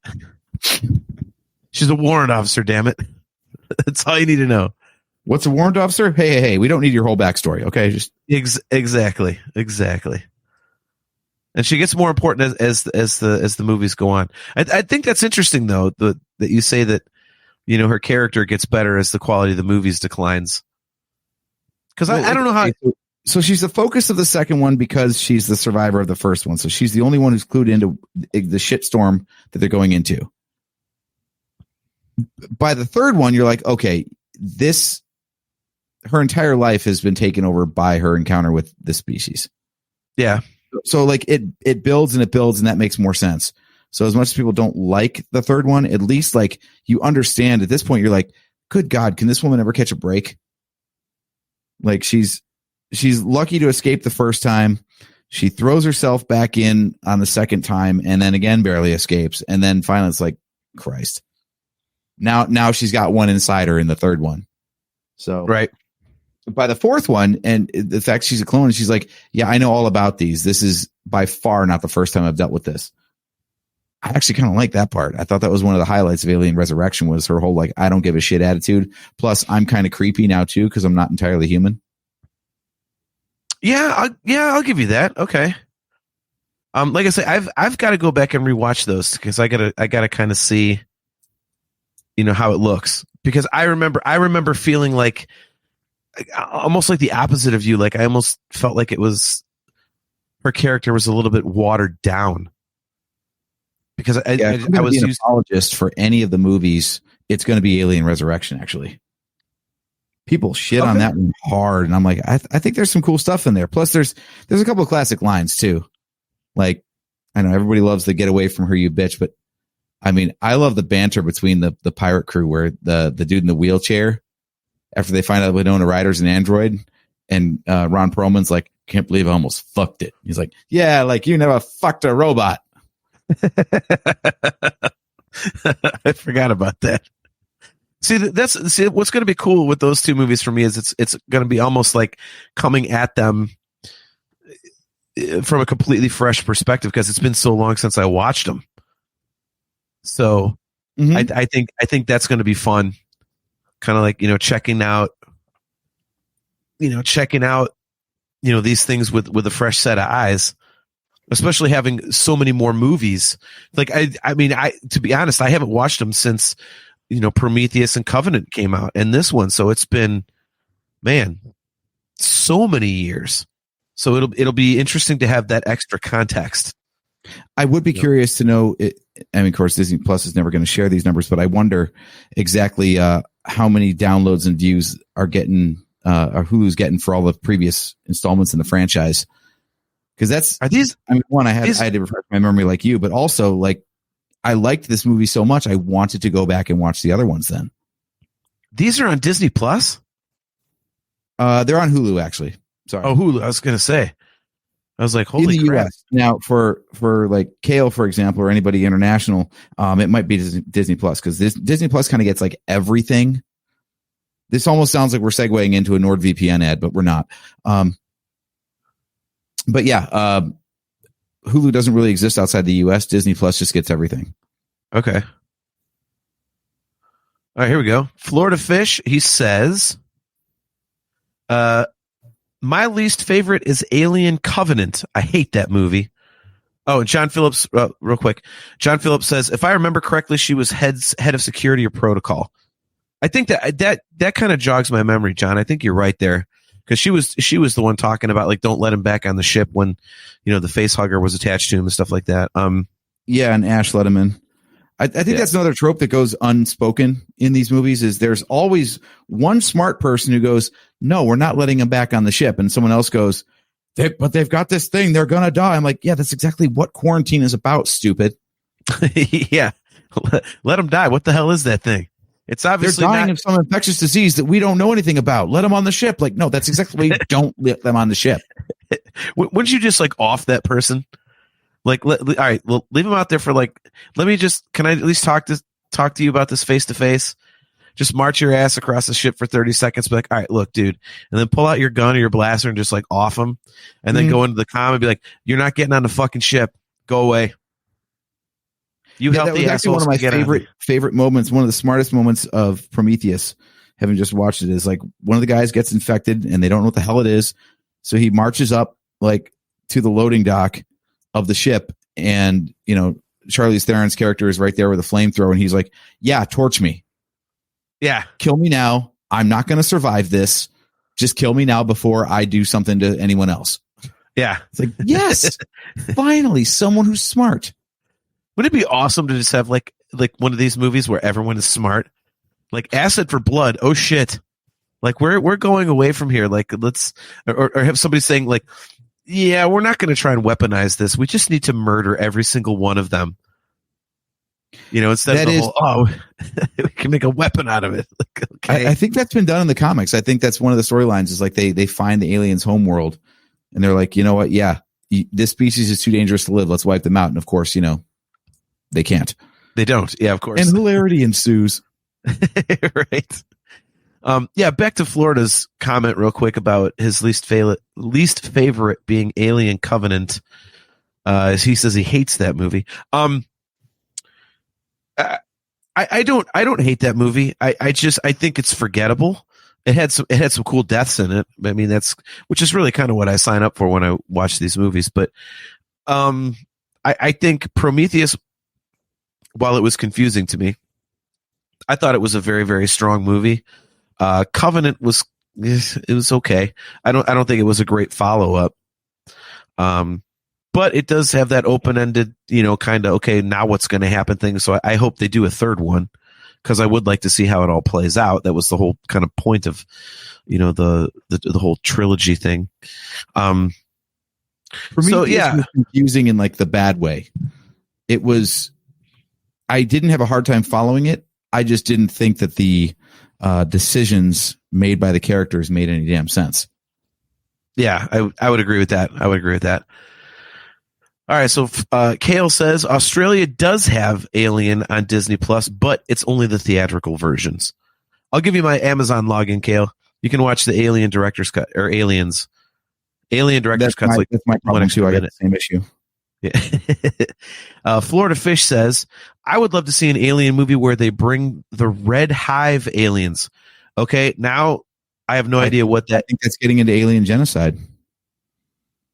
Is that the comic book stuff, Florida? I think so. See, now that's the thing, AJ. You were mentioning earlier, like they can get away, like saying, well, they can get away with it. Kale says, wait, they're on Amazon? Yeah, that's where I bought them. I bought Alien and Aliens on Amazon. I've got them in my movie collection, Kale. They're streaming. Yeah,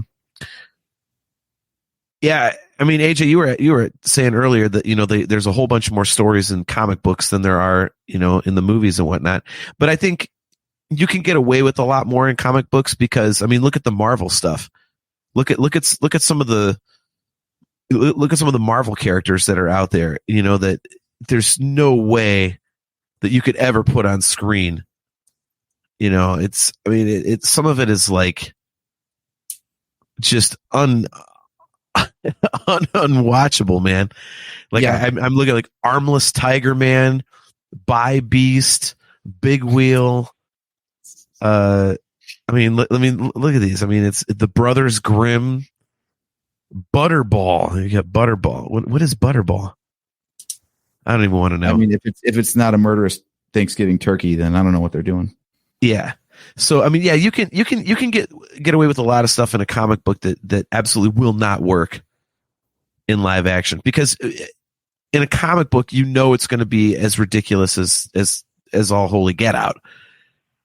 But with a movie, you want it to be at least somewhat rooted in reality. Yeah, you've got to hook the casuals. Yeah. So I mean, how many times? Yeah, I mean, how many times have we talked about Ant-Man Quantumania, where some of the characters you're like, what the hell is that thing? And I mean, even they did a great job. I think a perfect example of that is in Winter Soldier, when Arnim Zola, when he was his consciousness was in the computer. If I remember right, in the comic book, wasn't he actually like his brain or his head or something was in like floating in something or other, and he was actually a physical character. Terrible, yeah. Yeah, but in Winter, in the comic book, you can get away with that. But in live action, they changed it to be, he put his entire consciousness into a giant supercomputer. That works. So all the shit that's weird in the Alien comic books, I don't think you can get away with in the movies, because then you're just going, well, what the shit is this? Now is this like a bunch of is it like, are the aliens like the Avengers now? Like, so, right. I don't think that, that would work very well. So yeah, different factions of aliens is a really hard thing to pull off. So are you on the final steps here? Are you almost done with this? Yes. It's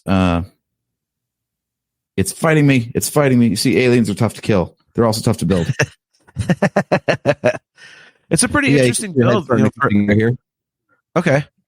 It's pretty interesting. Set of pieces right here, what you see right in front of you. Oh, very cool. Okay. Well, then why don't we get to our final takes on Romulus then? Yeah. As we're talking. So, what are your thoughts as you're building there? What are your final takeaways from the movie when you think about it as an, overarching type of concept? So I think that the one thing they did very well was to find a way to insert a movie between the two popular ones. I mean, commercially, that's the way you do it, right? You sell everybody on the idea that this is going to be related to and much more like the things that you like, and not some new chapter. Like Terminator just keeps trying to like stack on additional stuff and make you think like, oh, this is all as good as the original stuff. And we know it's not. So this is more just like, now remember that time period of Alien movies that were really good and the format of Alien movies that were really good? Well, we're just going to give you more of that. And that's exactly the way you sell an audience on something, as you say, like, hey, it's just like the stuff that you like, but it's not a complete ripoff. Yeah. So I think they nailed it on all fronts with that. And I think they gave us characters that we care about, while still respecting all the lore and even tying in the stuff that we didn't really care about. Like we were just talking about the Prometheus and Alien Covenant, not the best received of the Alien stuff, but Alvarez has even said in interviews, he's like, it all counts. So his job was specifically to anything that counted as canon was counted as canon. He wasn't going to, just discount or remove anything from the lore that he didn't like. He's like, nope, it's in there and I'm going to respect it and I'm going to find a way to pay it off. So I like that. I think it was really cool that way. And as a result, I think what he's done with this movie is improve the franchise overall, because it gives the bad parts a place to live instead of being this like offshoot that people wish didn't exist, No, I completely agree. And I think that's an excellent point to say that, he improved the franchise. I think that's a great way. I mean, hell, that could be a microcosm for, our entire review, is just to say, that it improves the franchise. And I think, for me, my final thoughts, that's a good place to start. I like that. I went in with low expectations, just wanting to see some cool alien shit and go home, which I'm fine with. I mean, admittedly, I'm fine with that. I'm not one of these people that has to give me something fresh and all this, it's, in music, it's like, do you think AC/DC fans are looking for them to put out a prog record? No, they're like, give me a fucking give me an AC/DC record, dude. Give me a couple 12 3-chord jammers that are like 3 minutes long, and I'll go see the show and let's call it a day. Like, and I'm kind of, like that with this franchise and certain popcorn flicks and stuff. I don't need, characters and exposition and all this kind of stuff. And that being said, I got something way more than that. And as you said, it improved the franchise. And as we talked about earlier, it brought some really cool new aspects to something that was already so well established, and did so in a way that was not cheesy. It was fresh. It was original.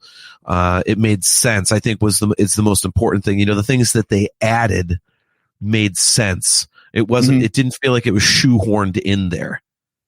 It wasn't like they were just like cramming it in there for the sake of cramming it in there. It was like, no, this makes sense. Like this, like we talked about the cocoon, which is, where, the chest burster, cocoons itself to become the xenomorph. You're like, oh, that's how they become all giant and stuff like that. That made sense. Okay. You could see that would happen. So that was cool. So yeah, I thought, when they did those sorts of things, that it was interesting. It was, like you said, it improved the franchise. I thought it added a lot of cool things to it. Expanded on things that did it need expanded? Did it need expanded upon? Excuse me. No, but does it make it cooler now that they have? Yeah. I think that was actually going to be a follow-up question I had for you was, do you feel like, based on the expansions, as you nicely put, by the way, do you feel like this is required viewing in the franchise? Yes, I would say so. I definitely think so. Because if for no other reason, let's say you're just going to take one thing out of here and say, well, this is something, that matters. Mm-hmm. Again, I said earlier, I don't think this is a big deal. But I think it's important enough to where you're like, okay, well, I didn't have to know that, but it does make it cool. The whole thing with, the Chesper or the face huggers, excuse me, like how they hunt, saying that it's based on sound and temperature, like that's cool. It's not just a bunch of, dumb spider looking things running around hoping to grab onto something. No. Uh-oh. Now this is really good for the audio viewers. You dropped a piece, and it's one of those small little black ones too, isn't it? Are you having? I think AJ's having a hard time finding his. There we go. Of course, I dropped it on the floor, and I've got a nice mottled carpet that is just going to hide everything from me. So, of course, let's hope it wasn't critical. I know. And just pretend like it wasn't. You're close enough to the end. You got 3 pieces down there. Right. Yeah, but I think that was an awesome addition because. It's okay. Well, how are they doing this? How are they finding prey? And now we know. And so I think, you can do more with that down the road if they do decide to do sequels, which, to your point, I think they probably will. Now we know, okay, well, it's a temperature thing. So let's say they end up in a really hot room and a facehugger doesn't bother them. Now, oh, well, that's why the facehugger isn't bothering them. Can't tell that they're there. So, I think that's cool. So yeah, I think this was a great movie. I was pleasantly surprised, and I definitely think it's required viewing because I think it's the 3rd best movie in the franchise. And I really thought that they did an excellent job of, I was using one of my favorite terms that you turned me on to, hitting you in the member berries, but also, doing something fresh and original with it. And I think this far down the road with it, in terms of the lost piece, John Phillips says, oh, you'll find it when you step on it with bare feet. Right. That's awesome. You ain't lying. You ain't lying. It's amazing. It's like a homing device. It's going to happen. Oh yeah. And it's going to hurt badly. Yep. You'll never find it when you're building, and then the very next day when you're not doing anything, the first step you take, you'll land right on the bastard. All I got to do is just run a vacuum. Vacuums are great at finding these things. Of course. But yeah, so I think it did an excellent job. I think it's very worthy.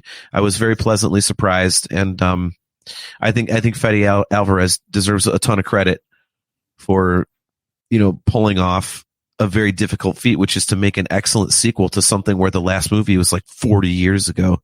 Mm-hmm. So, yeah, it's great, man. So if you guys haven't seen it, definitely go check it out. I think you guys will really enjoy it. I don't see how somebody who is a fan of the Alien franchise would not enjoy it. Oh, we got an alien head. All right. Now we only have one very small bit to go. I thought you said that was the last. I mean, small bit. Oh. There's one piece that we haven't built yet. So for those of you who've been following along, you'll probably know what I'm going to build here. This, of course, really not complicated. It's the Xenomorph penis, of course. Oh, I'm sorry. That's the tail. Yes, that's right. That's right. That's what the Xenomorph is doing. Is he's not stabbing people per se. He's more just fucking them. It's really hate fucking him. Well, HR Giger, man, his stuff was very, very erotic in nature. So maybe that's it. That's the one thing we didn't touch on. We wanted to leave one spoiler for everybody in the movie, but now we've spoiled it. So we're just going to say one of the things they added was they gave us the fact that xenomorphs have enormous hogs. So, just like monstrous dongs on a xenomorph. I can't even get through that without the straight face. That monstrous is so stupid. Dong. It's so stupid. What is wrong with us? Oh my God. So real quick, as you're putting the pieces all together into one giant thing, Graham J wants to know, could Neil Blomkamp have made a decent alien movie? Good question. Do you know who that is? Isn't that the guy that did District 9? Yes, and Chappie. Okay. I think directorially, yes. It depends on the story. I think this story was better than it could have been. So I think if he was given good source material, I think so. I don't know how he is as a writer. I think, Fede Alvarez has kind of a reputation, as AJ said earlier, of kind of like resurrecting things. And so I don't know if Neil Blomkamp is kind of in that boat, but I think, based on the movies I've seen that he's done, I would say he could probably, do at least a passable job, you would think. So yeah, it'd be interesting. That's an interesting thought. Miranda finally tuning in, 2 hours and 20 minutes into the show. She says, I definitely need to watch them. Yeah, I think it's great, Miranda. So if you like alien movies, I think you'll really, really like this one. I think that's about the best thing that you can say. All right. So you putting all the parts together now? The Neil Blomkamp comment. The reason being, he was supposed to be doing Alien 5, and it never took off, and that's how we ended up with Prometheus instead. Studio interference and all that kind of stuff. Wait, did you say that's how we ended up with Prometheus, or how he ended up with Prometheus? We. I was going to say. All right. Yeah, Blomkamp had a whole treatment that basically ignored Alien 3 and beyond. And it was almost greenlit, and then it wasn't. And then they were like, well, crap, we got to make an alien movie. So Ridley Scott, how much money will it take? Well, I'm glad that happened, because I hate the DC treatment where it's like, that never happened. Fuck it. We're going to reboot this. Like, I hate that. That's just, I can't get behind that. So I'm glad that didn't happen. Yeah, that's always rough. When something is bad, but it exists, you're always caught in that middle ground between like, well, I wish it was better, but I've just got to live with the fact that that's reality, instead of saying like, well, that doesn't count. I'm just not going to include that. Like, that's not fair. Yeah. Miranda says, I've been here since the beginning, but I heard big hogs. Nice. Nerf Council. Good Lord. Good timing for this sort of stuff. Yes. All right. So we're almost done. Got one last connection to make here. So we'll have to take it out of Lego Build camera, and you'll have to just show it yourself, and then we'll solo you. The Lego Build camera out. Alrighty, let's do that. All right, let's put AJ in solo here. So we've got our Xenomorph. Here we go. So for all you audio viewers, we apologize, but the Xenomorph looks great. I'll give a commentary. Where's the drool? Isn't there like the drool piece? Yes, there is the drool piece. I was wondering if you were going to notice that was not present. I found it. I totally found it. So it's there. I'll put that on right now. So this is the final piece. So they actually have a Lego piece that looks like drool. Excuse me. There you go. So it does look, it's very detailed, considering it's a fan build. I mean, whoever came up with this design just did an excellent job, I think. Mm-hmm. So that just stands on its own. It's very well balanced and everything. So yes, it does. It was only $20, huh? Wow. $20. And, so usually what I do with these sort of things, like these Chinese companies that do these, they just steal the instructions and build it and never give anything to the original designer. So I was going to buy the instructions, but I can't find them anymore. There's an old link that goes nowhere to rebrickable.com, which is where the instructions were originally posted, I guess, but they're not there anymore. So I don't know if it was like a copyright takedown or something, but whatever the case, I wish I knew who designed this thing so I can give them appropriate credit and, compensation. But instead I just, went on Temu, paid $20, and this is what we got. But the pieces work. They all fit well. This thing can hold poses like a boss. It's awesome. So yeah, I'll put some pictures up on our socials here with it completely built with the stand and the face hugger and everything. And yeah, highly recommend. I can even put the link to Temu where you can buy this thing for yourself. It's an awesome little kit. For $20, that is crazy. Yeah. You get a $20 Lego set at the store and it's like 15 pieces. Mm-hmm. And that's definitely not that, man. So yeah. Awesome. There we go. All right. Well, on that note, than expected. Sorry about that, but you're a champ for hanging out with me, man. Well, I wasn't gonna bail. All right, I'm going to bed, dude. Yeah. Enjoy finishing the show without me. Besides, it's me. Like I can filibuster with the best of them. So, all right. Well, thanks a lot, guys, for tuning in to another episode of the Nerf Herder Council. We're going to close up shop for the evening. We will be right back here in 2 weeks. The date will be, I'm always bad with the dates. Let me think.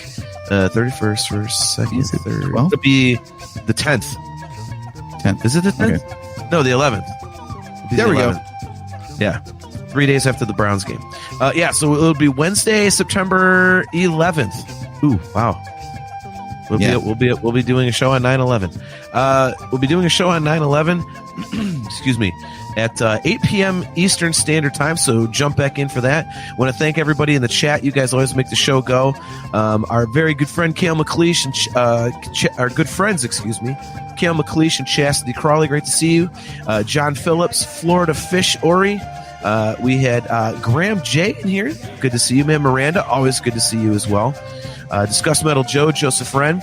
So yeah, guys, remember that you can always jump in on any of the shows and throw your 2 cents worth in. And it's always good to have banter back and forth and get your opinions on stuff. So much appreciated to all you guys. Thanks for the support.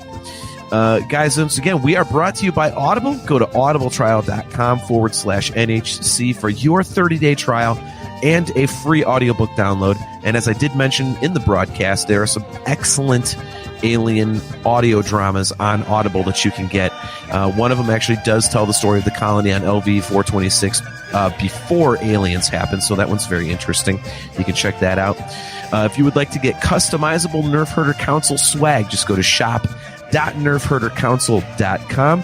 If you would like to get some virtual Cantina Network swag, just go to tpublic.com/user/virtual-cantina minus the And if you are watching on YouTube, don't forget to click the like button, click the subscribe button, and hit the notification bell. That way you are notified anytime we go live. And again, guys, we will be right back here on Wednesday, September 11th at 8 p.m. Eastern Standard Time. So once again, man, I'm your host, JT. I'm not, you know what, real quick, I'm not even going to give my Twitter or my X handle anymore because I haven't looked at it in forever. So, I'm just going to say I'm JT. So there you go. I'm on Instagram at Dog Pound Jedi, but I don't even post shit on there either. I just look up videos and dogs. So there you go. So yeah, I am your host, JT.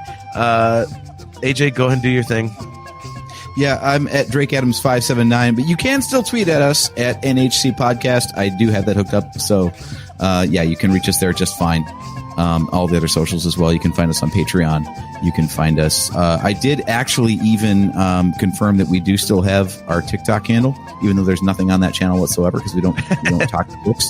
But hey, if you want to message us on there, if you can message us on there, I don't know. I don't use TikTok, but we're on it. Yeah, so we're in all the places. I'm at Drake Adams 579, and you can hit us up whenever you want. Awesome. All right, guys. Well, thanks again. We'll see you on September 11th, Wednesday night at 8 p.m. Eastern Standard Time.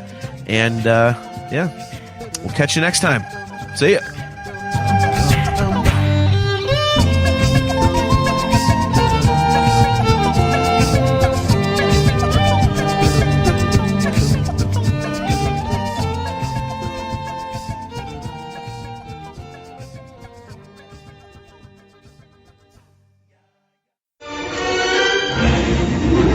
Bolts is never gonna get us past that blockade. This bucket's got a few surprises left in her. Plus me and Chewie are on it. Ain't that right, Chewie? Hell yeah, you my nerf herder. You my nerf herder.